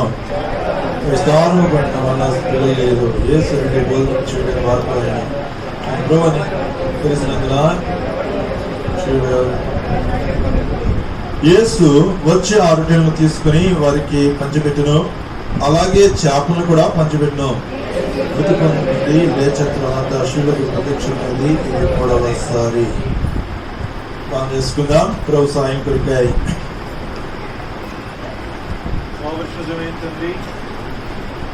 ప్రేమగల దేవ, జీవాధిపతి, సర్వోన్నతుడా, అద్వితీయుడా, నీకు స్తోత్రములు. వారు స్త్రీలు పెందలెక్కాడని లేచి ప్రభా సుగంధ చేత సమాధి యొద్దకు చేరొచ్చినారు. ప్రభా వారి ఆశ అపేక్షను బట్టి స్తోత్రములైనా ఏదైనా అయా జీవుల దేవుడును ఆత్మస్వరూపిను ప్రభా పునరుత్థానుడై లేచిన మిమ్మల్ని సేవించిన కొరకై ఈ ఉదయ కాలంలో నువ్వు ఏర్పరచుకున్న బిరాకాలో నీ ప్రజల మధ్య చేరి సాగిపోవడానికి ప్రభా మీరు ఇచ్చిన శ్రేష్టమైన తరుణము ఆధిక్యతను బట్టి స్తోత్రములు. ప్రభా నువ్వు పునరుత్థానుడై లేచుడుదురని ప్రభా నా తండ్రి నీవు దేవుని కుమారుడుగా నిరూపించబడినారు. లేఖనములు నిరర్ధము కాక లేఖనములని నెరవేర్చబడినాయి. అంతేకాదునైనా నీవు పునరుత్థానుడై లేచుడుదురని పాపములు, శాపములు, మృతి పొందిన చనిపోయిన స్థితిలో జీవిస్తున్న నిత్య మరణానికి పాత్రించిన నన్ను బ్రతికించినారు. ప్రభానికి స్తోత్రములు. ప్రభా నాకు జీవాన్ని ఇచ్చినారు. ప్రభా నిత్య జీవానికి వారసుడిగా చేసినావు. స్తోత్రములు. ప్రభా నువ్వు పునరుత్థానుడై లేచుడుదురా ప్రభా నన్ను నీతిమంతుడిగా తీర్చినారు. ప్రభా స్తోత్రాలు. ఏనాందు నీ యందు విశ్వాసం చూడుదురా విజయముగాను నీతిమంతించను స్థిస్తున్నా. ప్రభా పర సంబంధమైన సూపరమైన నిరీక్షణ ప్రభా మీరు నాకు ఇచ్చినారు నీ పునరుత్థానం బట్టి స్తోత్రములు. పునరుత్థానుడైన యేసుక్రీస్తు వారు తిరిగి రాబోతున్నారని ఆయన వచ్చినప్పుడు ఆయన ఎదుర్కొని నిత్య మహిమలో ఉంటే నిరీక్షణ ఇచ్చి అనుదినము నడిపిస్తున్నందుకే స్తోత్రములు. ప్రభా నా బలహీనతలు ఎరిగిందుకు కూడా నా నిమిత్తమై పునరుత్థానుడవై తండ్రి కుడిపాసన ఆసనుడు వేండి నిత్యము నా కొరకే విజ్ఞాపనకర్తగా మీరున్నందుకే స్తోత్రములు. ప్రభా నా తండ్రి మీ పునరుత్థాన బలం బట్టి మీ పునరుత్థాన శక్తిని బట్టి ప్రభా మిమ్మల్ని స్తుతిస్తూ మహిమపరుస్తుంటున్నా.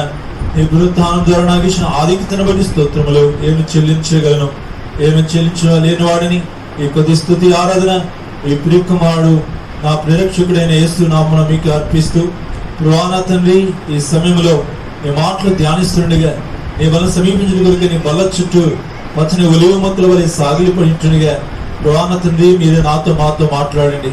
ప్రభా దిద్దుబాటు మాకు ఎటువంటి అసహ్యమైనది కాదు. మేము ఇంకనూ దిద్దబడవలసిన వారు, మేము ఇంకనూ క్రీస్తు స్వారూప్యంలో మార్చబడవలసిన వారు, దింద్రమో మేము ఇంకనూ రూపాంతరపరచబడవలసిన వారు. ప్రభా మీ రాకడ యందు నిందారితరముగా నిర్దోషముగా ప్రభువా మిమ్మల్ని ఎదుర్కొనవలసిన వారు కనుక నా దేవా చేరొచ్చిన మా అందరి హృదయాలు తెరిచి మా అంతరంగంలో తెరిచి మాతో మాట్లాడండి. ప్రభువా నువ్వు మాట్లాడితే ప్రభువా మా హృదయాలు మండలేదా అన్నారు. ఆనాడు ఎంఐ గ్రామంలో శిష్యుల హృదయాలు తెచ్చి మాట్లాడావు. ప్రభువా ఈ సమయంలో మా హృదయాలు తెచ్చి మాతో మాట్లాడండి మనం కోరుతూ ఉన్నాం. ప్రభువా మీ దాసును మరుగుపరచండి, కడగండి, పవిత్రపరచండి, నోడులో వాడుకోరమని ప్రభువా నిద్రమతో ఆచరణ తప్పించమని తరుణాకాశం మమ్మ దీవించమని యేసు నామమున ప్రార్థన చేస్తూ వేడుచున్నాము తండ్రి, ఆమేన్.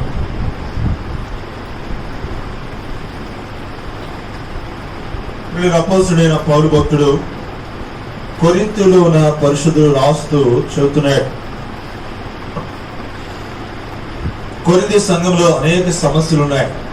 ఆ కాలాన్ని బట్టి కొరింథీయులో పరిశుద్ధులు లేక పెద్దలు అపోస్తలుడైన పేతురు దగ్గరికి పౌలు దగ్గరికి వెళ్ళినప్పుడు పౌలు వారికి ఒక లెటర్ రాసి పంపిస్తున్నాడు, ఇవి మీ సంఘంలో చెప్పండి అని. అదే కొరింథీయుల పత్రిక. ఆ పత్రికలో ఒక్కొక్క అధ్యాయంలో ఒక్కొక్క లోపాన్ని, కొరింథీయులో ఉన్న లోపాన్ని చూపిస్తూ దాన్ని సరిదిద్దుతూ రాస్తున్నాడు. 11వ అధ్యాయం వచ్చినప్పుడు ప్రభు యొక్క బలను గురించి, అనుభవాన్ని గురించి మాట్లాడుతున్నాడు. మీకు అన్నపానములు పుచ్చుకుంటూ ఇల్లు లేవా అనే మాట వాడతాడు. ఎందుకంటే వారి మధ్య విభేదాలు ఉన్నాయి, భేదాభిప్రాయాలు ఉన్నాయి. లేదా ధనికుడు భేదవాడు అనే భేదాభిప్రాయాలు ఉన్నాయి సంఘంలో. కాబట్టి వారు ముందు వచ్చిన వారు తినివేసి వెనకాల వచ్చిన వారికి ఉంచలేని పరిస్థితులు ఉన్నాయి.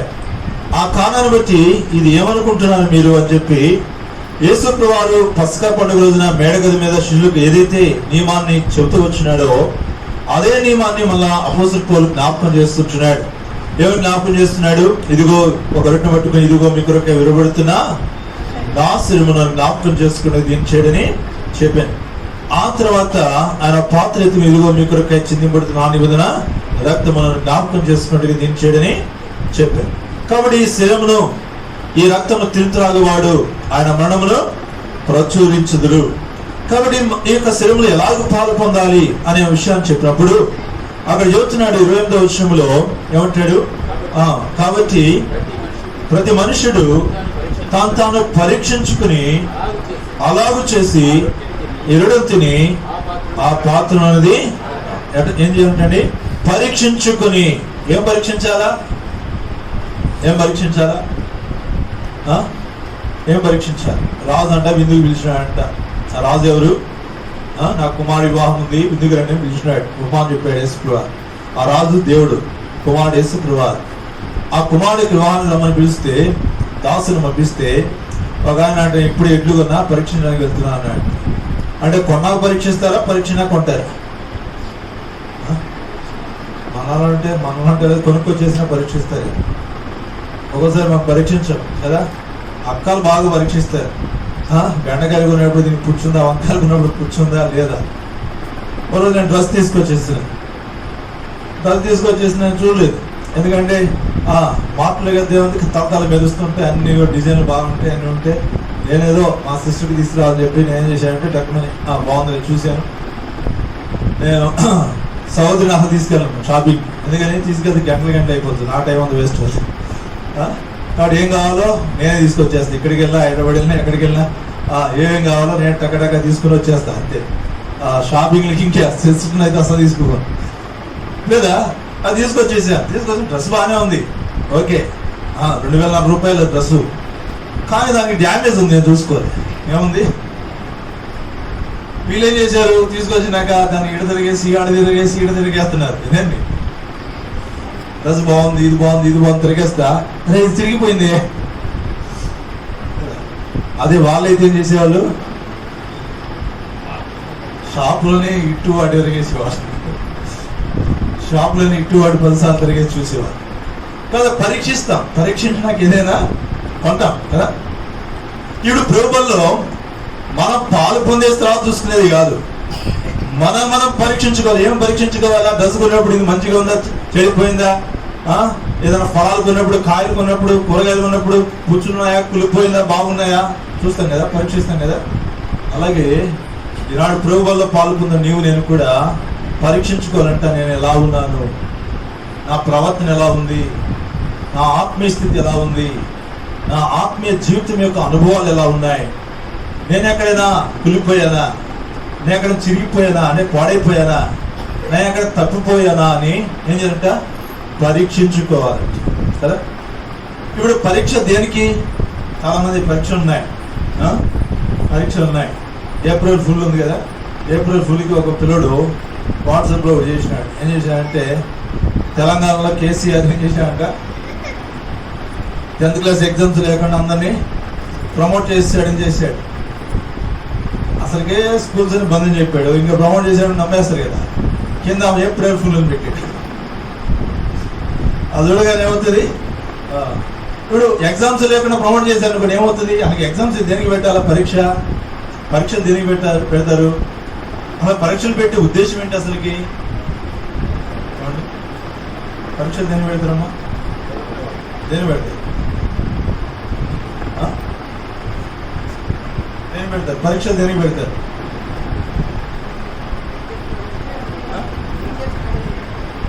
టీచర్స్ ఉన్నారా? పరీక్షలు దేనికి పెడతారు? అది వాక్యం. వారు ఏం నేర్చుకున్నారు, వారికి సబ్జెక్ట్ ఎంతవరకు అవగాహన ఉంది, గ్రహింపు ఉంది అనే దాని కొరకు ఏం చేస్తారు? ఎగ్జామ్స్ పెడతారు. చూడండి, బట్టి పెట్టి రాశారు అనుకోండి, బట్టి పెడతారు, గైడ్లు పెడతారు, క్వశ్చన్ చెబుతారు, చదువు అంటే రాసేస్తారు, బాగానే ఉంది అని వాళ్ళకి గ్రహింపు ఉంటుంది. కొంతమంది చూస్తే సెంట్రల్ సిలబస్ ఉంటాయి, వాళ్ళు ఓన్లీ దేని టెక్స్ట్ బుక్ ని, ఓన్లీ సబ్జెక్ట్ ని వాళ్ళు చదువుతారు. ఆ సబ్జెక్ట్ మీద అవగాహన వచ్చింది అనుకోండి, ఆ క్వశ్చన్ ఎట్లయినా రాని వాడికి అవగాహనతో ఉన్నదాన్ని, వానికి అవగాహన కలిగినంత రాసేస్తాడు. ఆ అవగాహన వారి జీవితం ఎప్పటికీ పోతుంది. బట్టి కొట్టినాడు మన్నాడు ఇంకా 4 నెలలు నాకేంటి ఇదేంటి అంటే ఏమో మర్చిపోయినట్టున్నా. అందుకే గ్రహింపు అనేది ప్రాముఖ్యమే. అంటే ఎంతవరకు దాన్ని నేర్చుకున్నా, లేక ఎంతవరకు దానిలో అవగాహన ఉంది, ఎంతవరకు ఆ స్థితి కలిగి ఉన్నారు, నేర్చుకున్నారని పరీక్షించడానికే ఈ ఎగ్జామినేషన్ కలిగి ఉంటున్నారు. అలాగే ఈనాడు మన జీవితాల్లో నేను ఆత్మీయస్థితిలో ఎంతవరకు ఎదిగాను, నా ఆత్మీయస్థితి ఎలాగుంది అనేది మన స్థితిని మనము పరీక్షించుకోవడమే చాలా ప్రాముఖ్యమైనది. లేదా ఈ బల్లో పాల్గొనేటప్పుడు పక్కన వాడిని కాదు, ఏమి అన్న ఇట్లా చేస్తున్నాడే, ఈ అక్క ఎట్లా చేస్తుంది, ఇలా మాట్లాడుతుంది, ఇటు జరిగిస్తుంది, అది కాదు. ఈనాడు ఎవరిని పరీక్షించుకోవాలా? మనల్ని. అందుకని 30 మీరు మనల్ని మనమే విమర్శించుకునే తీర్పులోనికి రాకపోదు. విమర్శ అంటే ఎవరికి? మనం విమర్శిస్తే ఏమని? విమర్శించడంలో ఫస్ట్ ఉంటామండి. ఎవరండి? మనమే. విమర్శించడంలో ఏం విమర్శ? ప్రతిపక్షం ఉంటుంది. ప్రతిపక్షం ఏం చేస్తుంది? గవర్నమెంట్ ఏది చేసినా దాన్ని ఏం చేస్తుంది? అది మంచి చేయని చెడు చేయని నేను చేస్తుంది చెప్పండి. విమర్శించాలి, అదే పని. వాళ్ళ పని ఏంటంటే అది మంచి చేసినా విమర్శిస్తారు, అలాగే చెడు చేసినా విమర్శిస్తారు. ఎందుకని? ప్రతిపక్షంగా ఉన్నారు, విమర్శించడమే పని. లేదా మనం కూడా అనేక సందర్భాల్లో విమర్శిస్తాం. ఏమైనా విమర్శిస్తాం? ఇదిగో ఆమె ఇట్లా చేసింది, నేను ఎట్లా లేచాడు, ఆమె అడ్డ కూర్చుంది, ఇటు జరిగింది. ఎప్పుడు చూసినా ఇతరులని విమర్శించడమే పని. మనల్ని మనం మాత్రం విమర్శించుకో. అందుకంటే ఎదుటివాడు తప్పులు ఎరిగేవాడు తన తప్పులు ఎరగడు కదా. సుమతి శతకంలో పద్యం అది కదా. కాబట్టి ఎదుటివాని తప్పులు ఎరిగేవాడు. నిజమైన విశ్వాసి ఎదుటివాని తప్పులు ఎరగడు. ఏమరగడు? నాకు ఒక సహోదరుడు, నన్ను ప్రేమించే సహోదరుడు మెసేజ్ పెట్టి ఏమిటంటే, బ్రదర్ మీరు మారు మనసు పొందాలా, మారు మనసు పొందలేకపోతే మీరు దేవుడికి బాగా లెక్క చెప్పాల్సి వస్తుంది అని అంటే నేను చెప్పా, నా లెక్క నేను అప్పచెప్తాను బ్రదర్, మీ లెక్క మీరు అప్పచెప్పడని నేను రిటర్న్ మెసేజ్ పెట్టాను. సార్ నా లెక్క నేను అప్పచెప్తాను, మీ లెక్క మీరు ఏం చేయాలా? అప్పచెప్పు. నా లెక్క మిమ్మల్ని అడగడానికి దేవుడు ఎవరిని అడుగుతాడు? నిన్నే అడుగుతాడు. నీ లెక్క నిన్నే అడుగుతాడు, నా లెక్క నన్నే అడుగుతాడు. ఎందుకు మాట? ఆయనకి చెప్పింది ఎట్లా అది, అందుకు మారు మనసు పొందాలి. ఎందుకు మారు మనసు పొందాలా? ఆయన చెప్పింది ఎట్లా ఆయనకి ఇష్టంగా లేదు, అందుకని మారు మనసు పొందాలని చెప్పాడు. ఆయన అనిపించింది అంట నా మీద. ఏం చేస్తాం? లేదా జ్ఞాపం చేసుకుంటాం. అనేక సందర్భాల్లో ఇతరులు విమర్శిస్తాం, మనం చూసుకోలేం. మనం ఏమని చూసుకోలేం? నేను ఎందుకు ఇలా ప్రవర్తిస్తున్నాను, నేను ఎందుకు ఇలా మాట్లాడుతున్నాను, ఇలాగ ఎందుకు నడుచుకుంటున్నాను, ఎందుకు నా జీవితం ఇలా ఉంది అని మన మాటలు, మన ప్రవర్తన, మన వైఖరి దేవుని వాక్యములో, ఆ వాక్యముకు వెలుగులో మనల్ని మనం విమర్శించుకుంటే ఒక రోజునంట విమర్శన దినమున, దేవుడు విమర్శించు దినమున ఆ విమర్శలోకి రామంట. ఎందుకని చెప్పండి? ముందుగానే దేవుడు ఇచ్చిన అవకాశం సమయంలోనే మనల్ని మనం విమర్శించుకుని సరి చేసుకున్నాం. ఒక దినమున విమర్శన దినమున దేవుడి సన్నిధిలో మనము ఇక్కడ విమర్శించుకోకుండా మనం వెళ్ళిపోయాం అనుకోండి, ఒక రోజున విమర్శ దినమున దేవుడి సన్నిధిలో నిలబడినప్పుడు దేవుడు రహస్యమైనవి ఏం తీసుకొస్తాడంట? బయటికి మన అందరం కూడా ఎవరు మనంత భక్తి పనులు ఎవరు ఉండరు కదా. మన రహస్యమైన జీవితాలు ఎలా ఉంటాయో, అందరూ ఉన్నప్పుడు ఒకలాగా ఉంటాం, అందరూ లేనప్పుడు ఒకలా ఉంటాం. లేదా అందరూ ఉన్నప్పుడు కాదు మన జీవితం, ఎవరు లేనప్పుడు మనం కలిగి ఉంటామే అదే మన జీవితం. ఎవరు లేనప్పుడు మన ఇంట్లో ఉంటామే అదే మన జీవితం. అందుకంటే రూపాయికి ఎప్పుడు కూడా ఒక పక్కే ఉండదు, ఎన్ని పక్కలు ఉంటాయి? రెండు పక్కలు ఉంటాయి. బొమ్మ బొరుసు రెండు ఉంటాయి. కాబట్టి మన జనాలందరూ ఒక పక్కే చూస్తారు, బొమ్మనే చూస్తారు, వెనకాల బొరుసుని ఎవరు చూడరు. కానీ దేవుడు ఏం చూస్తాడు? మన రెండు పక్కల చూస్తాడు. ఏం చూస్తాడు?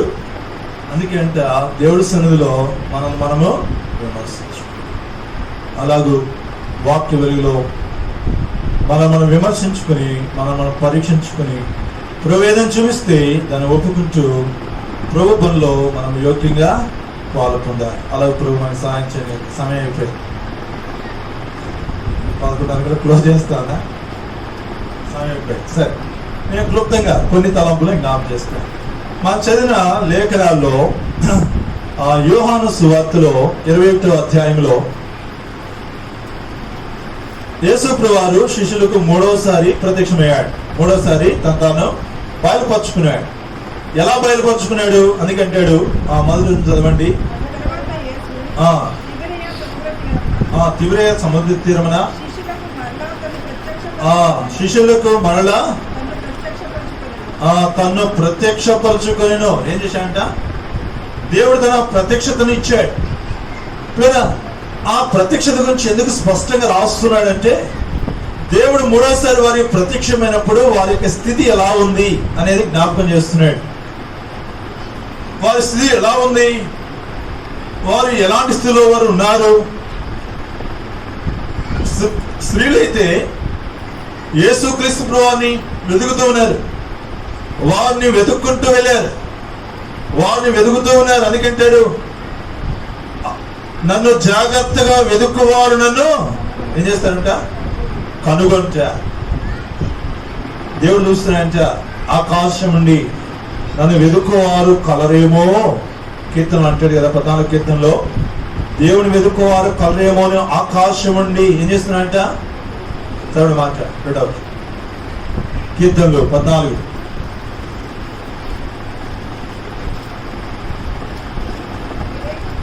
వివేకం కలిగి దేవుని వెతుక్కువారు కలరేమో అని యెహోవా ఆకాశం నుండి చూచి నరులను పరిశీలించెను. కాబట్టి రాబడి మాట లేదా వెతుక్కువారు కలరేమో అని ఆయన పరీక్షిస్తూ ఉన్నాడు. లేదా ఎవరిని వెతకాలి? దేన్ని వెతుకుతాం అండి? దేన్ని వెతకాలి? ఇప్పుడు మందిరానికి వెళ్తున్నాం. మందిరానికి వెళ్ళినప్పుడు ఒక పెన్ను కనబడలా, ఎక్కడ పెట్టామో పెన్ను కావాలి. ఏం చేస్తా? ఇక్కడ పెట్టి ఎక్కడున్నాయి? కొంతమంది స్పెట్స్ ఎక్కడ పెట్టేస్తారు, వెళ్ళాలి చదవాలి, ఏం చేయాలా? దాన్ని వెతుకుతున్నారు. కొంతమంది బైబిల్ ఎక్కడ పెట్టేస్తారు, అప్పుడే చదువుతారు, పాపం పెట్టేస్తారు. వెళ్ళి ఆడవాళ్ళు అసలు కనబడదు, అది ఎక్కడ పెట్టాము మర్చిపోతారు. మర్చిపోయినప్పుడు ఏం చేస్తారు? వెతుకుతారు. అంటే అర్థం ఏంటి? కనబడని దానిని వెతుకుతారు. దేవుడు మనకు కనబట్టిలా. ఇప్పుడు కనబడని దేవుడిని మనం వెతికేవారు ఉండాలి. ఇప్పుడు యేసుక్రీస్తు పునరుత్థానం లేచాడు. లేదా ఇప్పుడు యేసు ప్రభువారు వారు 2 సార్లు ప్రత్యక్షమైనాడు. ఆ తర్వాత 3వసారి ప్రత్యక్షత. వారు ఏం చేయాలా? కనిపెట్టాలా, వెతకాలి. అందుకే యేసు ప్రభు ఒక మాట చెప్పాడు మత్తయి సువార్తలో 6వ అధ్యాయంలో, నా నీతిని రాజ్యంలో మొట్టమొదటి మీరు వెతుకుడి. కాబట్టి ఆయన నీతిని రాజ్యాన్ని వెతికేవారుగా మనం ఉండాలని దేవుడి ఉద్దేశం. అంతేకాదు పరలోక రాజ్యాన్ని గురించి చెప్తూ వచ్చినాడు. ఒక నాణ్యము పోగొట్టుకున్న ఒక స్త్రీ ఎలాగో దాన్ని వెతుకుతుందో అలాగూ వెతికే దినము అంటాడు. అలాగే విలువైన ముత్యమును ఎలాగైతే వర్తకుడు వెతుకుతాడో అలాగూ వెతకాలి అంటాడు. అని అర్థం ఏంటి? ఈనాడు నీవు నేను కూడా దేవుని రాజ్యమును, దేవుని యొక్క రాజ్యమును, ఆయన నీతిని మనం ఏం చేయాలండి? వెతకాలి. ఇప్పుడు శిష్యులు ఏం చేయాలా? యేసుక్రీస్తు పునరుత్థానం లేచాడు, ఆయన ప్రత్యక్షత కొరకై కనిపెట్టుకుని ఉండాలా. ఏం చేయాలా? ఆయన ప్రత్యక్షత కొరకై కనిపెట్టుకుని ఉండాలి. ఆయన యొక్క ప్రత్యక్షత కొరకు కనిపెట్టుకుని ఉండాలి. ఆయన కొరకు ఎదురు చూస్తూ ఉండాలి. ఆయన ఏం చెబుతాడో కనిపెట్టుకుని ఉండాలి. కానీ శిష్యులు ఏం చేస్తున్నారు? శిష్యులు ఏం చేస్తున్నారు? పేతురు ఏమంటాడు? అయ్యా, నేను చేపల పడిపోతున్నాను, వీళ్ళు ఎవరైనా వస్తారా అని అడిగాడు. మేము కూడా వస్తామన్నారు. పేతురుతో పాటు ఎంతమంది వెళ్ళారు చేపలు పట్టుకోవడానికి? మొత్తం 7 వెళ్ళారు. ఎవరు? 7 వెళ్ళారు. అటు చూస్తాం. పేతురు, ఆ తర్వాత దిదుమనబడిన తోమ, ఆ తర్వాత నతానీయులు, ఆ తర్వాత జబదాయి కుమారులైన యాకోబు, యోహానులు, ఆ తర్వాత మరి 2 శిష్యులు. మరి 2 శిష్యులు పేరు రాయాల. మొత్తం ఎవరైనా 7 మంది. 7 మంది ఏం చేశారు? చేపలు పట్టుకోవడానికి వెళ్ళారు కదా. చేపలు పట్టుకోవడానికి వెళ్ళారు. ఏం స్థితిని చూపిస్తుంది ఇది? ఇప్పుడు యేసుక్రీస్తు వారు ఆ సమయంలో ఆ సముద్రం దగ్గర వారి దగ్గరికి వచ్చినప్పుడు ఇక్కడ వారు ఏం చేశారంటే అక్కడ రాయబడింది, వారు ప్రభుని గుర్తుపట్టలేదు. ఏం చేయబడలేదంట? ప్రభుని గుర్తుపట్టలేదు. ఇంకో మాట చూస్తాం. అక్కడ పేతురు వస్త్రహీనుడిగా ఉండెను. ఎట్లా ఉన్నాడంట? పేతురు వస్త్రహీనుడిగా ఉండెను. లేదా అందుకే రాయబడిన మాట ప్రకటన 16వ అధ్యాయం 16వ మాట చదవండి. ప్రకటన 16:16. హెబ్రీ భాషలో హరి మెగిద్దోను అన్న చోటుకు వారిని పోగు చేస్తును. ఇదిగో నేను దొంగ వలె వచ్చున్నాను. తాను దిగంబడిగా సంచరించినందున జనులు తమ దిశమల్లో చూతురమని అని మెలుకోండి. తన వస్త్రములు కాపాడుకున్నవాడు ఏం కాపాడుకోవాలంట? దేవుడు ప్రశస్తమైన 7 రకాల వస్త్రాలు మనకి ఇచ్చాడు, ఆత్మ సంబంధమైన వస్త్రాలు. కాబట్టి యేసుక్రీస్తు వచ్చినప్పుడు ఎవరు దిగంబరులుగా కనబడకూడదు. ఎక్కడ ఉండాలా? వస్త్రములు కలిగిన వారు ఉండాలి. అందుకనే వారు వస్త్రాలు కాపాడుకోవాలి. వస్త్రాలు పోగొట్టుకున్న వాళ్ళు 7 ఉన్నారు బైబిల్లో. ఎంతమంది ఉన్నారు? వస్త్రాలు పోతే ఉంటాయి. అందుకంటాడు, తన వస్త్రములు కాపాడుకున్నవాడు తాను దిగంబరుడుగా ఉండకూడనట్లు. దిగంబరులు ఉంటే ఏం చేస్తారు? వస్తారా రోజుకి? చూడండి, ఏదైనా తోటలో ప్రతిరోజు సంధ్యవేళలో యెహోవా దేవుడు ఆదాములతో కలిసి సాహసం చేసేవారు. ప్రతిరోజు కూడా వారు దేవుడితో సాహసం చేస్తున్నారు. వారికి పాపం అంటే ఏంటో తెలియదు. లేదా అలాంటి దినాల్లో మరి సర్పము యుక్తిగా అవ్వను మోసపుచ్చింది. అవ్వ దేవుడు తినవద్దన్న ఫలం తినింది. ఆ కారణం అవ్వ తినవే కాదు, తన భర్త అయిన ఆదాము తెచ్చిచ్చింది. ఇద్దరు కూడా కన్ను తెరవబడ్డాయి. వారిద్దరు కూడా దిగంబరులు ఉన్నాము అని వారు తెలుసుకున్నారు. ఇప్పుడు యెహోవా దేవుడు సంధ్యవేళలో వచ్చినాడు. ఆదామా ఎక్కడున్నావు అంటే ఇప్పుడు ఆదాము వెళ్ళాడా దేవుడి దగ్గరికి? వెళ్ళడా. ఏం చేశాడు? చెట్టు చాటు దాక్కున్నాడు. ఆదామా ఎక్కడున్నావు అంటే, నువ్వు వచ్చినప్పుడు నేను దిగంబడిగా ఉంటుంది కనుక నేను చెట్టు చాటున దాక్కున్నా. అంటే దిగంబరత్వం ఇప్పుడు దేవుడికి ఆదాముకి మధ్య అడ్డుగా వచ్చేసింది.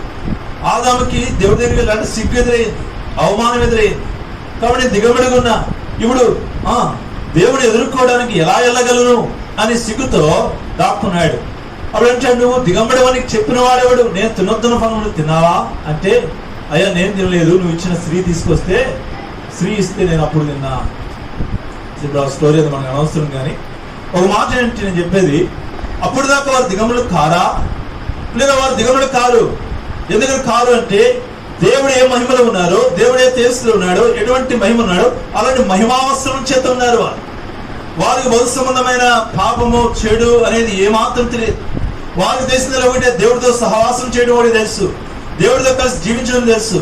ఎప్పుడైతే దేవుడి చేతున్న ఆజ్ఞను అతిక్రమించారో, లేదా ఆ ఆజ్ఞ అతిక్రమం వారి జీవితంలో పాపమై వారిని దిగమలుగా చేసింది. దేవుడి నుండి వారిని దూరము చేసింది. ఏం చేసింది? దేవుడి వారిని కాబట్టి ఇక్కడ ఈ యొక్క యోహాను సువార్తలో 21వ అధ్యాయంలో ఆ తీవ్ర సముద్ర తీరం మీదకి వచ్చినప్పుడు, లేదా ఆ సముద్రం దగ్గరికి వచ్చినప్పుడు యేసు ప్రభువును చూసినప్పుడు యోహాను భక్తుడు అన్నాడు, ప్రేమించేసి యోహాను అన్నాడు, ఈయన ప్రభు సుమి అనగానే పేతురు దిగుమడి ఉన్న కారణాన్ని బట్టి బట్ట పట్టుకుని సముద్రంలో ధూమికెను అని రాయబడింది. పేతురు దిగంబుడైపోయాడు, ప్రభుని ఎదుర్కోలేకపోయాడు, ప్రభు దగ్గరికి ధైర్యంగా వెళ్ళలేకపోయాడు, తాను దిగంబడిగా ఉన్నాడు కనుక సముద్రము దూకివేశాడు. లేదా యేసుక్రీస్తు వచ్చినప్పుడు ఎంతమంది మీ ధైర్యంగా ఎదుర్కొంటామో, ఎంతమంది మీ చాటును దాక్కుంటామో. చాటును దాక్కునే వాళ్ళు ఎవరు? ఎవరైతే ఆజ్ఞను అతిక్రమిస్తున్నారో, దేవుని యొక్క మాటని మీరుతున్నారో వారు మొహాన్ని చాటేసుకుంటారు. చూడండి, పిల్లలు ఇంట్లో తల్లిదండ్రులు ఏదైనా పని చెప్పారనుకోండి, చేస్తారు, చాలా నమ్మకం చేసుకుంటూ పోతారు. ఏదో ఒక రోజున తల్లిదండ్రులకు ఇష్టం లేని కార్యం చేస్తారు. చేసినప్పుడు ఏమనుకుంటారంటే, ఏమో తెలిసిందేమో తెలియదు బాబు, తెలిసిందేమో అనే ఒక డౌట్తో మొహం చాటేసుకుంటూ తిరుగుతూ ఉంటారు. ఏం తిరుగుతారు? మొహం చాటేసుకుంటూ ఉంటారు. ఎదురు నిలబడరు, ఎక్కువసేపు కనబడరు. ఒక భయం ఉండదు లోపల, ఏమో తెలిసిపోయిందేమో ఏమంటారో. చివరికి ఏదైనా తెలిసిందనుకో, వాడు ఏడంటే వాడు భయం వేసి దాక్కున్నాడు.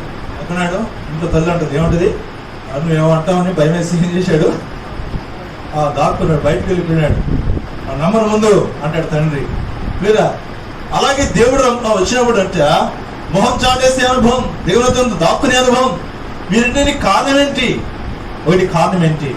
నేను క్లుప్తంగా కొన్ని తలంపుల్ని జ్ఞాపకం చేస్తాను. వారు సముద్రంలో వల్ల వేయడానికి, లేదా వారు దిగంబడిగా చేయడానికి పేతురు, వీరన్నిటి కారణం ఏంటంటే, ఒకటి నేను చెప్పే తలంపు ఏంటంటే, దేవుడి యొక్క ఏర్పాటును వారు నిర్లక్ష్యం చేశారు అని చెప్పచ్చు. దేవుడి యొక్క ఏర్పాటు ఏంటి? లేదా దేవుడి యొక్క ఏర్పాటు ఏంటి చెప్పండి. పేతురు విషయంలో దేవుడి ఏర్పాటు ఏంటి? పేతురు అన్నాడు, పేతురు తన మాట లూకాసు వార్త 16వ అధ్యాయం 16వ వచనం. లూకాసు వార్త 16వ అధ్యాయం.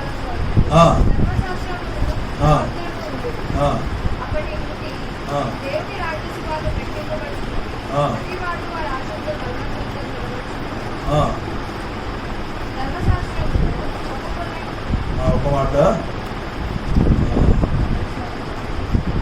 నువ్వు కేపావు, నా సంఘం నీ మీద కట్టుదును. మత్తయి చదవండి. ఈ బండ మీద సంఘం కట్టుదును,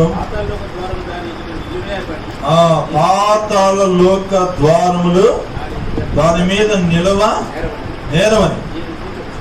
16వ అధ్యాయం 16 నుంచి కింద దాకా 18వ వచనంలో, నువ్వు పేతురువు, ఈ బండ మీద నా సంఘమును కడుదును, పాతాళలోక ద్వారములు దాని ఎంత నిలవని. దేవుడి ఏర్పాటుది. దేవుడి ఏర్పాటు అంటే పేతురు లేదా దేవుడు తన సంఘమును కట్టాలని, సంఘానికి పునాది వేయాలని ఇష్టపడుతున్నాడు. లేదా అయితే పేతురు ఆ సంగతి మర్చిపోయినాడు. దేవుడి ఏర్పాటును గుర్తు చేసుకోవట్లే. తన సొంత ఆలోచన, ఏం ఆలోచన? యేసుప్రభు ఉన్నాడు, ఉన్నంత వరకు మనకి ఏం తక్కువ లేదు, రొట్టెలు ఉన్నాయి, చేపలు ఉన్నాయి. యేసుప్రభుతో వెళ్ళినప్పుడల్లా అనేకమైన ఆతిథ్యాలు ఇచ్చేవారు, తిన్నా అనేసాం. ఇప్పుడు యేసుప్రభు వారు సిలువ పెట్టాడు, ఇప్పుడు యేసుప్రభు వారు చనిపోయినాడు, సమాచారం లేచినాడు, ఏదో ఒకసారి 2 సార్లు కనబడ్డాడు. ఇప్పుడు మనం ఏం చేయాలి? మన పరిస్థితి ఏంటి? కనుక వారు సొంత ఆలోచన. దేవుడి యొక్క ఉద్దేశం ఏంటి? పేతురు తన సేవ చేయటం, లేక తన పరిచయం చేయటం, లేక సంఘ స్థాపన చేయడం అనే దేవుడి యొక్క ఏర్పాటు పేతురు విషయంలో. కానీ పేతురు ఏం చేస్తున్నాడంటే, తన సొంత ఆలోచన చేత చేపలు పట్టుకోవడానికి తాను వెళ్ళడం కాదు. కోతి చెడింది కాకంట ఏం చేస్తుందంట, ఈయన చేపలు పట్టుకుంటే పోతే పర్వాలా, ఈయన పోవడం కాకుండా ఏం చేశాడు, నేను పట్టుకోవడానికి వెళ్తే మీరు వస్తారా అని అడిగాడు. ఎవరిని? తన పక్క ఉన్న శిష్యుడి తోడు సహోదరు. వాళ్ళు అన్నారు, నువ్వు పట్టుకుంటే నువ్వు మాకందరూ పెద్దోడివి, నువ్వు చేపలు పట్టుకోవడం మేము ఎందుకు వెళ్తాం, మేము వస్తాం పా అన్నారు. ఎవరు? మిగతా స్నేహితులు వాళ్ళ శిష్యులు కాదు, అందరూ కలిసిన స్నేహితులు. కాబట్టి ఇప్పుడు జ్ఞానం చేసుకుంటారు. నువ్వేంది, నేను కూడా వస్తాం బా, నువ్వు అన్నం మా అన్నవి. ఎవరు? పేతురు అన్న, అందరికి పెద్దాడు, అందరికి అన్న. కాబట్టి నువ్వు పోతుంటే మేమేం చేస్తాం, మేము కూడా వస్తాం బా అన్నారు. అందరూ కలిసి వెళ్ళి ఏం చేశారు. కాబట్టి అనేక సందర్భాల్లో లేదా దేవుడు ఎందుకు పిలిచినాడు, ఏ ఉద్దేశంతో పిలిచినా మనం ఎరగలేం. అందుకంటాడు, నీ పిలుపును నీ ఏర్పాటు నిశ్చయం చేసుకో. లేదా యేసుక్రీస్తు వారు లేదా మనల్ని పిలుస్తూ వచ్చే తండ్రి దేవుడు యేసుక్రీస్తు వారి ద్వారా, ఆయన స్వార్థ ద్వారా ఈనాడు మనందరినీ కూడా పిలుస్తూ వచ్చాడు. ఏ ఉద్దేశంతో పిలిచాడు, దేని కొరకు పిలిచాడు, ఏ ఏర్పాటుతో పిలిచాడు అనేది మనం గ్రహించాలి. అనే సందర్భాల్లో లేదా దేవుని యొక్క పిలుపును ఏర్పాటు మనం నిశ్చయం చేసుకోలేం. ఎందుకు దేవుడు పిలిచాడో మనం గ్రహించలేం. గ్రహించక లేదా మన సొంత ఆలోచనలోనే సాగిపోతూ ఉంటాం. లేదా దేవుడు పిలుపు లేకుండా మన ఎవరూ కూడా దేవుడి సన్నిధికి రాలేదు. ప్రతి ఒక్కరిని పిలిచాడు. ఏమన్నాడు? ప్రయాసపడి భారము సముద్రం నా యొద్దకు రండి అని పిలిచాడు కదా. అందుకని క్రీస్తు సహవాసాన్ని పిలిచిన దేవుడు నమ్మది. పిలుపులో 7 అంతల అనుభవం ఉంది. దేవుడు పిలిచిన 7 అంతల ఉద్దేశం ఉంది. లేదా ఈనాడు మనం ఎరగాలి. ఎవరైనా చిన్నవాళ్ళు కావచ్చు, యవనస్తులు కావచ్చు, పెద్దవారు కావచ్చు, ఎవరైనప్పటికీ దేవా నువ్వు నన్ను ఎందుకు ఏర్పాటు చేసుకున్నావు, ఎందుకు నన్ను పిలిచావు, ఎందుకు ఈనాడు నీ సన్నిధిలో నన్ను ఉంచావు, నన్ను పిలుచుకున్న ఉద్దేశం ఏంటి, నన్ను ఏర్పాటు చేసుకున్న ఉద్దేశం ఏంటి. లోకంలో నాకన్నా తెలివిగలవారు ఉన్నారు, జ్ఞానవంతులు ఉన్నారు, గొప్పవారు ఉన్నారు.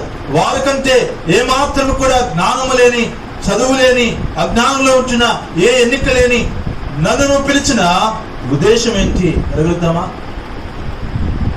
లేదా ఆ ఏర్పాటును మనం గ్రహించాలి. నేను చెప్పగలుగుతా, నేను సేవకు రాకముందు నాకు మాట్లాడు, ఇప్పుడు కూడా రాదనుకోండి, మాట్లాడు నేను అనుకునేవాడిని.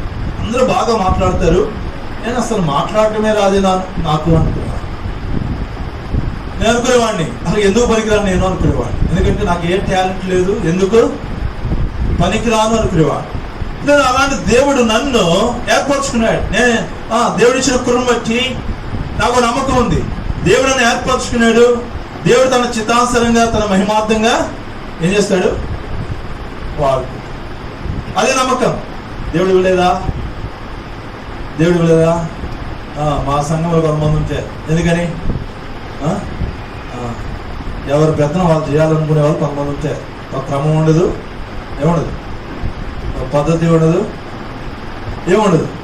ఎవరిష్టం వాళ్ళు వచ్చినట్టు వారు ప్రవర్తిస్తుంటారు, ఎవరిష్టం వచ్చినట్టు వారు మాట్లాడుతుంటారు. అట్లాగే సంఘంలో కలవరాలు వచ్చేస్తాయి, సంఘంలో గ్రూపులు వచ్చేస్తాయి, సంఘంలో పాడైపోతుంది.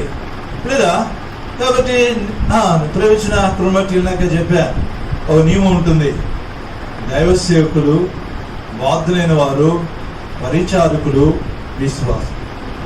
ఆ క్రమంలో ఎవరి స్థానంలో వాళ్ళు నమ్మకంగా ఎవరి పని వాళ్ళు చేసుకుంటూ వెళ్ళాలి.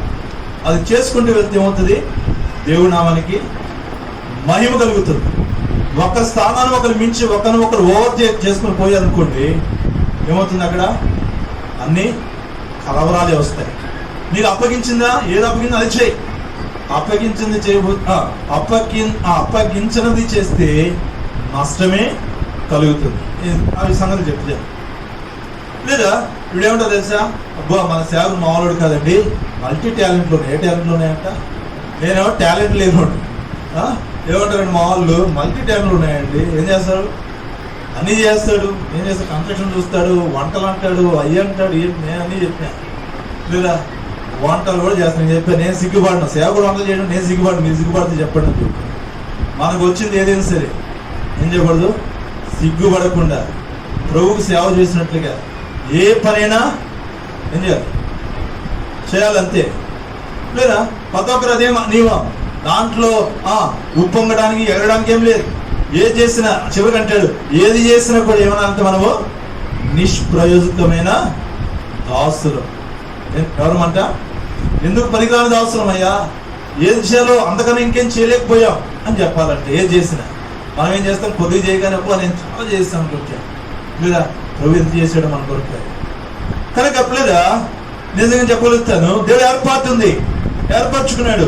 ఏదో దేవుడు 4 మాటలు చెప్పడం ఇచ్చాడు, డ్రైవింగ్ చేయడం ఇచ్చాడు. ఇవన్నీ ఎక్కడ ఇచ్చాడు తెలుసా, సమాజంలో ఇచ్చాడు. ప్రభువుని ఎరకముందు నాకేం రాదు, ప్రభువుని ఎరిగి నాకే అన్ని ఇచ్చాడు. ఏమిచ్చాడు, 1000 మందికైనా వంటలు చేస్తా, ఎలాంటి వంటలైనా చేస్తా. లేదా డ్రైవింగ్ చేస్తా, ఇదే కాదు, చిన్న కారు కాదు, పెద్ద వ్యాన్ దాకా ఏ బస్సు ఏం తోలుతా, ఏ వ్యాన్ ఏం తోలుతా. ఎక్కడి నుంచి ఇచ్చాడు? దేవుడు ఇచ్చాడు. అంతే టాలెంట్ నాకుందో తెలియదు సేవకు వచ్చేదాకా. దేవుడు నువ్వు నాకు పనికొస్తావు, ఎందుకు పనికిరావు లోకంలో, నాకు పనికొస్తావు అన్నాడు, ఏర్పరచుకున్నాడు. ఏదో 4 మాటలు దేవుడు మాటలు చెప్పడం ఇచ్చాడు. ఎడికెళ్ళా 4 మాటలు చెప్పగలుగుతా లేదా? దేవుడు మందరం నడిపించడం ఇచ్చాడు, ఏదో విధంగా నడిపించగలుగుతా. ఎందుకు చెప్తాడంటే దేవుడు ఒక ప్రణాళిక ప్రకారం నిన్ను ఏర్పరచుకున్నాడు. లేదా లోకంలో పనికిరాని వారమే, ఎన్నిక లేని వారమే నిన్ను ఏర్పరచుకున్నాడు. ఈనాడు దేవుడు సంఘంలో సిద్ధపరిచాడు. ఎందుకు సిద్ధపరిచాడు? ఈనాడు ఎరగాల, నేను ఎరగాల. పేతురు ఎరగలేక తన సొంత ఆలోచనతో వెంటాడు, నేను చేపలు పట్టుకుంటూ వెళ్తున్నా, వస్తారా? లేదా అనేక సార్లు దేవుని సంగతులు గ్రహించలేక, దేవుడి ఏర్పాటును నిశ్చయం చేసుకోలేక మన సొంత ఆలోచనలో ఏం చేస్తామో. ఇప్పుడు ఎక్కడికి వెళ్ళాడు? సముద్రం మీదకి వెళ్ళాడు. ఏం చేస్తున్నాడు? చేపలు పడుతున్నాడు. అసలు పేతురుని ఎక్కడి నుంచి పిలిచాడు? పేతురుని ఎక్కడి నుంచి పిలిచాడు? ఎక్కడి నుంచి పిలిచాడు? చేపలు పట్టుకునే దగ్గర పిలిచాడు. చూడండి,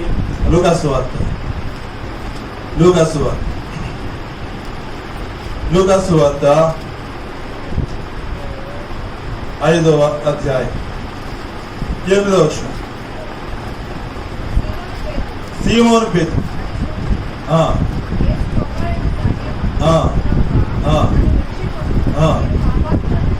చెప్పాను ఏలేనగా వారు పట్టిన చేపలు రాశికి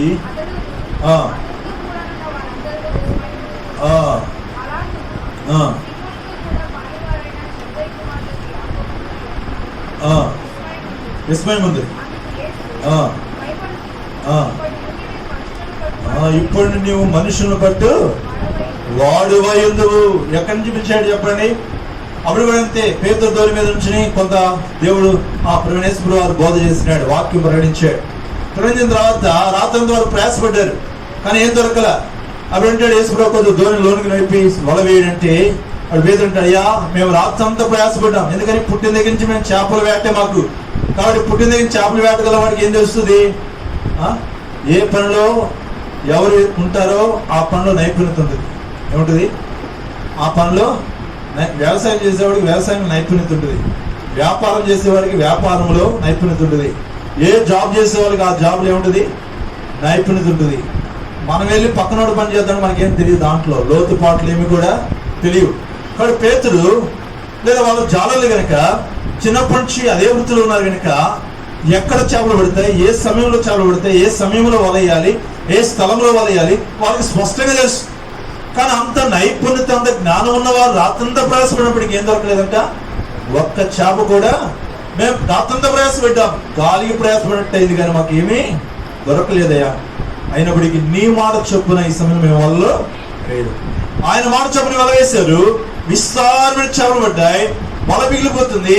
తన తోటి వారికి సంజ్ఞలు చేశారు వలలాగమని. అవన్నీ చూడగానే పేతురుకి ఏం గుర్తొచ్చింది సార్? నువ్వు గొప్పవాడువయ్యా, నేను పాపాత్ముడని అనేది సాగిలపడ్డాడు అంతే. ఎవరు? నన్ను విడిచిపో, నేను పాపాత్ముడిని. ఎవరన్నా మాట? ఎవడు చెప్పాడు నువ్వు పాపాత్ముడు అని? యేసు చెప్పాడా? చెప్పలేదే.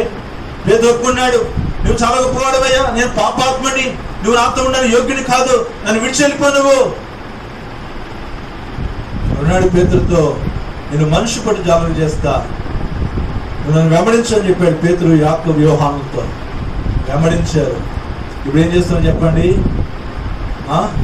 మనుషులు బట్టి జాగ్రత్త చేస్తానని యేసుడు చెబితే వీళ్ళు మళ్ళీ చేపలు బట్టి జాగ్రత్త చేయాలి. ఎవరు? పేతురు యాకోబు. అప్పుడు రాత్రంతా ప్రయాసపడ్డారు, ఏం దొరకలే.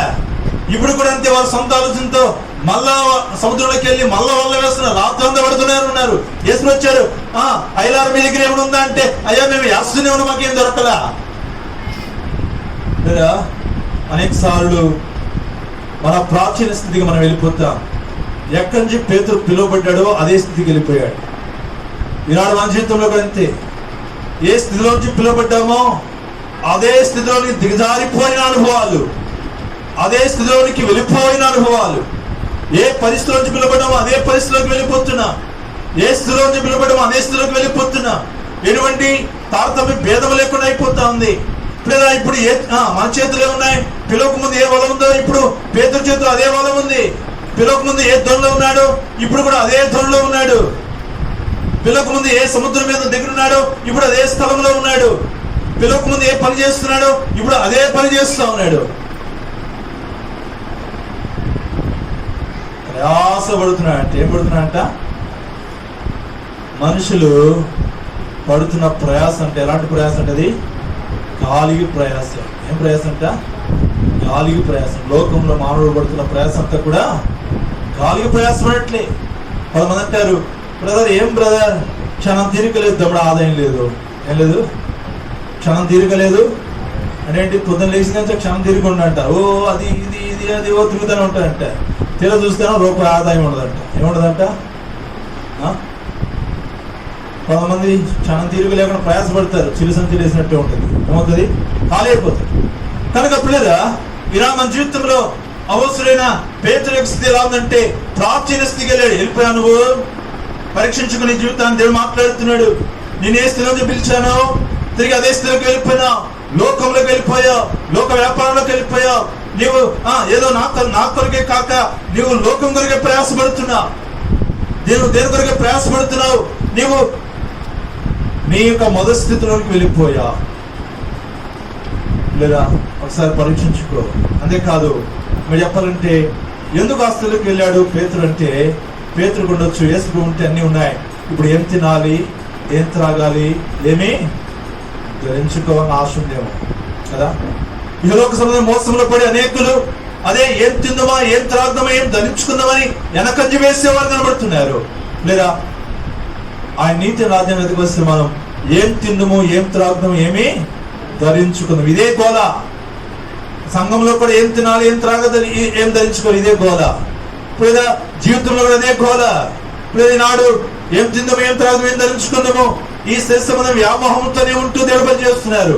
లేదా యేసు నుంచి పిలవబడ్డా, లోకం నుంచి పిలవబడ్డా, లోక స్థితిగతుల నుంచి పిలవబడ్డా, ఇంకా లోకంలో జీవిస్తున్నా, లోక ఆడంబరాల్లో జీవిస్తున్నా, లోక ఫ్యాషన్ లో జీవిస్తున్నా, బ్యూటీ పార్లర్లు పోలే, లిప్స్టిక్లు పోలే, పూలు పోలే, అలంకారాలు పోలే, మళ్ళీ సండే స్కూల్ టీచర్లు అంటే ఏం బోధ చేస్తా, ఏం నేర్పుతావు పిల్లలకి?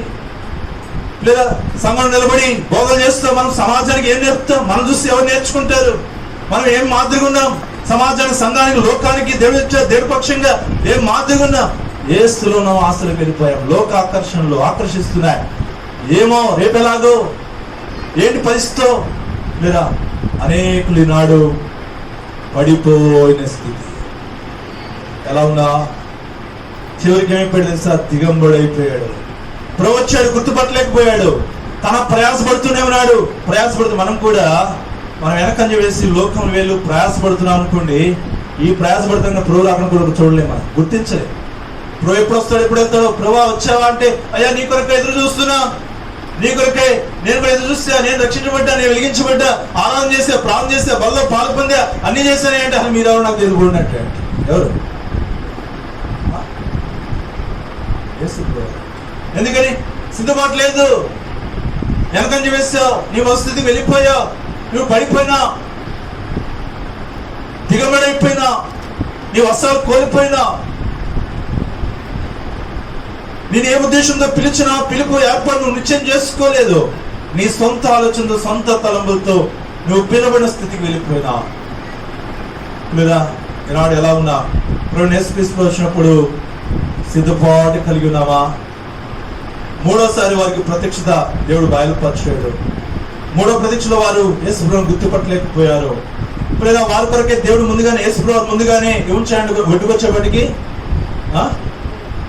రొట్టెలు, చేపలు ఆల్రెడీ ఉన్నాయంట. దేవుడు పోషించడా? ఆకాశ పక్షం చూడుడి ఎక్కడి నుంచి వచ్చిన యేసుప్రభువుకి అవి కదా వీరు ప్రయాసం. కానీ జ్ఞాపకం చేసుకో, నువ్వు ఏ స్థితిలోకి వెళ్ళావు, ఏ స్థితిలో ఉన్నావు? దేవుని యొక్క ప్రత్యక్షత నీకు ఇవ్వాలి ఇష్టపడుతున్నాడు. ఆయన చూడగలవా? ఆయన గుర్తించగలవా? లేక ఆయన వచ్చినప్పుడు నువ్వు గుర్తించక దిగంబడిగా ఉన్నావా? నీ కళ్ళు మూయబడ్డాయా? నువ్వు ఈ లోకంలో ఏం తిందామా, ఏం త్రాగుదామా, ఏం ధరించుకుందామని లోక సంబంధమైన స్థితిలో ప్రయాసపడుతూ దానిలో నువ్వు మునిగిపోయి ఉన్నావా? ఆయన పిలుపును ఏర్పాటు నిశ్చయం చేసుకోక నువ్వు ఏ స్థితిలో పిలువబడ్డావో తిరిగి అదే లోకంలోనికి వెళ్ళిపోయి లోకంలో నువ్వు ప్రయాసపడుతున్నావా? సరే జ్ఞాపకం చేసుకో. ఈనాడు దేవుని యొక్క ప్రత్యక్షత నీకు బాగా ఇష్టపడుతున్నాడు. ఆయన ఏదో మాట్లాడుతున్నాడు. లేదా సమయం లేదు కనుక నేను ముగిస్తున్నా కృతజ్ఞతలతో. కనుక ఒకసారి పరీక్షించుకుందాం. ఒకసారి ప్రభు సన్నిధిలో ప్రార్థన చేద్దాం. ప్రభా, నేను పేతురు వలె ఉన్నానేమో. పేతురు వలె నా సొంత ఆలోచనతో నీ ఏర్పాటును ఎన్నిక చేయక ఏ స్థితిలోంచి నన్ను పిలిచావో అదే స్థితిలోకి వెళ్ళిపోయినా, ఏది విడిచిపెట్టి వచ్చానో ఇప్పుడు అదే కలిగి ఉన్నా. ఒకప్పుడు విడిచిపెట్టి వచ్చి ఇది వద్దని, ఇప్పుడు ఏం చేస్తా ఉన్నాను? అదే కొంతమంది చూస్తాం, రక్షణ పడిన తర్వాత ఇది వద్దని వదిలిపెడతారు. ఏది సహవాసాలు, వద్దని వదిలిపెడతారు టీవీలు, వద్దని వదిలిపెడతారు సినిమాలు, వద్దని వదిలిపెడతారు వ్యసనాలు. రక్షించబడి కొద్ది కాలం అయినాక అనుకున్నవి మళ్ళీ పట్టుకుంటారు. ఏం చేస్తారు సార్? సోదరుని కదా మీరు చెప్పకుండా వస్తాను బ్రదర్ విజిటింగ్ అని ఎప్పుడు చెప్పినారు. యేసు బ్రో చెప్పినాడు, సేవకుడు చెప్పినాడు. నేను ఎప్పుడు వెళ్తానో తెలియదు, ఏ గ్రామానికి వెళ్తాను, ఎక్కడికి వెళ్తానో తెలియదు. ఒక రోజు వెళ్ళేవాడికి పాప మా సోదరుడు చేతిలో పొగ భూయిగా పోతాం. చూశాడు, ప్రైజ్లాడు బ్రదర్ అందే చూశాడు. దాన్ని తీసి మెల్లగా నలిపాడు, పడేసాడు. సరే అక్క ఉంది, ఏమక్క అన్నయ్యండి రైలు ఇంజిన్ పొగ వదులుతున్నాడు అన్న. ఏం చెబుతావు? చెబుతున్నా ఎప్పుడో నువ్వు బయటపడతావు, జాగ్రత్త వదిలిపెట్టాను పెడుతున్నా. ఆయన ఎంటలేదన్నా అన్నాడు. బాప్తీసం తీసుకున్నాడు, మళ్ళీ పాల్పొందున్నాడు. అడిగి వెళ్ళి సీరియడ్ కాదు సావున్నాడు. ఎందుకని ఒకప్పుడు విడిచిపెట్టాడు, మళ్ళీ అది లాగింది, మళ్ళీ ఆ ప్రాజెక్ట్కి వెళ్ళిపోయాడు, దాన్ని పట్టుకున్నాడు, దాంట్లో కొనసాగిపోతున్నాడు. అంతే, విడిచిపెట్టలా. తీర్మానం చేసుకోవాలి. ఏది మనము విడిచిపెట్టామో తిరిగి అదే స్థితిలో పడిపోయినామేమో. లోక సహవాసం విడిచిపెట్టావు, అది పడిపోయావు. సినిమాలు విడిచిపెట్టావు, మళ్ళీ ఇప్పుడు సేపలు వచ్చామని ఇంటి తల్లి వేసుకుని మరి లోపల సౌండ్ బయటకి కనపడకుండా పెట్టుకుంటారు. లైట్లు కనబడుతుంటే పాపం లైట్లు చేస్తారు, బయట కనబడుతుంటే లైట్లు. లేదా ఈనాడు సీరియల్ మందిరానికి రాదు. మందిరం రాకుండా ఏం చేస్తారు సార్? ఇక్కడ సంఘ ప్రాంతం జరుగుతుంటే, ఇక్కడ బైబిల్ స్టడీలు జరుగుతుంటే, ఇక్కడ వారపడులు జరుగుతుంటే, సంఘము మన కుటుంబాల కొరకు ప్రార్థన చేస్తుంటే మనం ఇంట్లో కూర్చొని తాబీ కూర్చొని సినిమాలు, టీవీలు, వేరే వార్త వీరితో బాతకాన్ని చేసుకుంటూ సమయాన్ని వేదపరుస్తుంటాం. లేదా దేవుడు ప్రతిదాన్ని ఏం చేస్తాడంట? లెక్క అడుగుతాడు. ఏం చేస్తాడంట? లెక్క అడుగుతాడు. కాబట్టి చాలా జాగ్రత్తలు. కనుక ప్రభువులు ఒకసారి పరీక్షించుకుని ప్రభువులు మొదలుద్దాం, మొదలుచి ప్రార్థన చేస్తాం.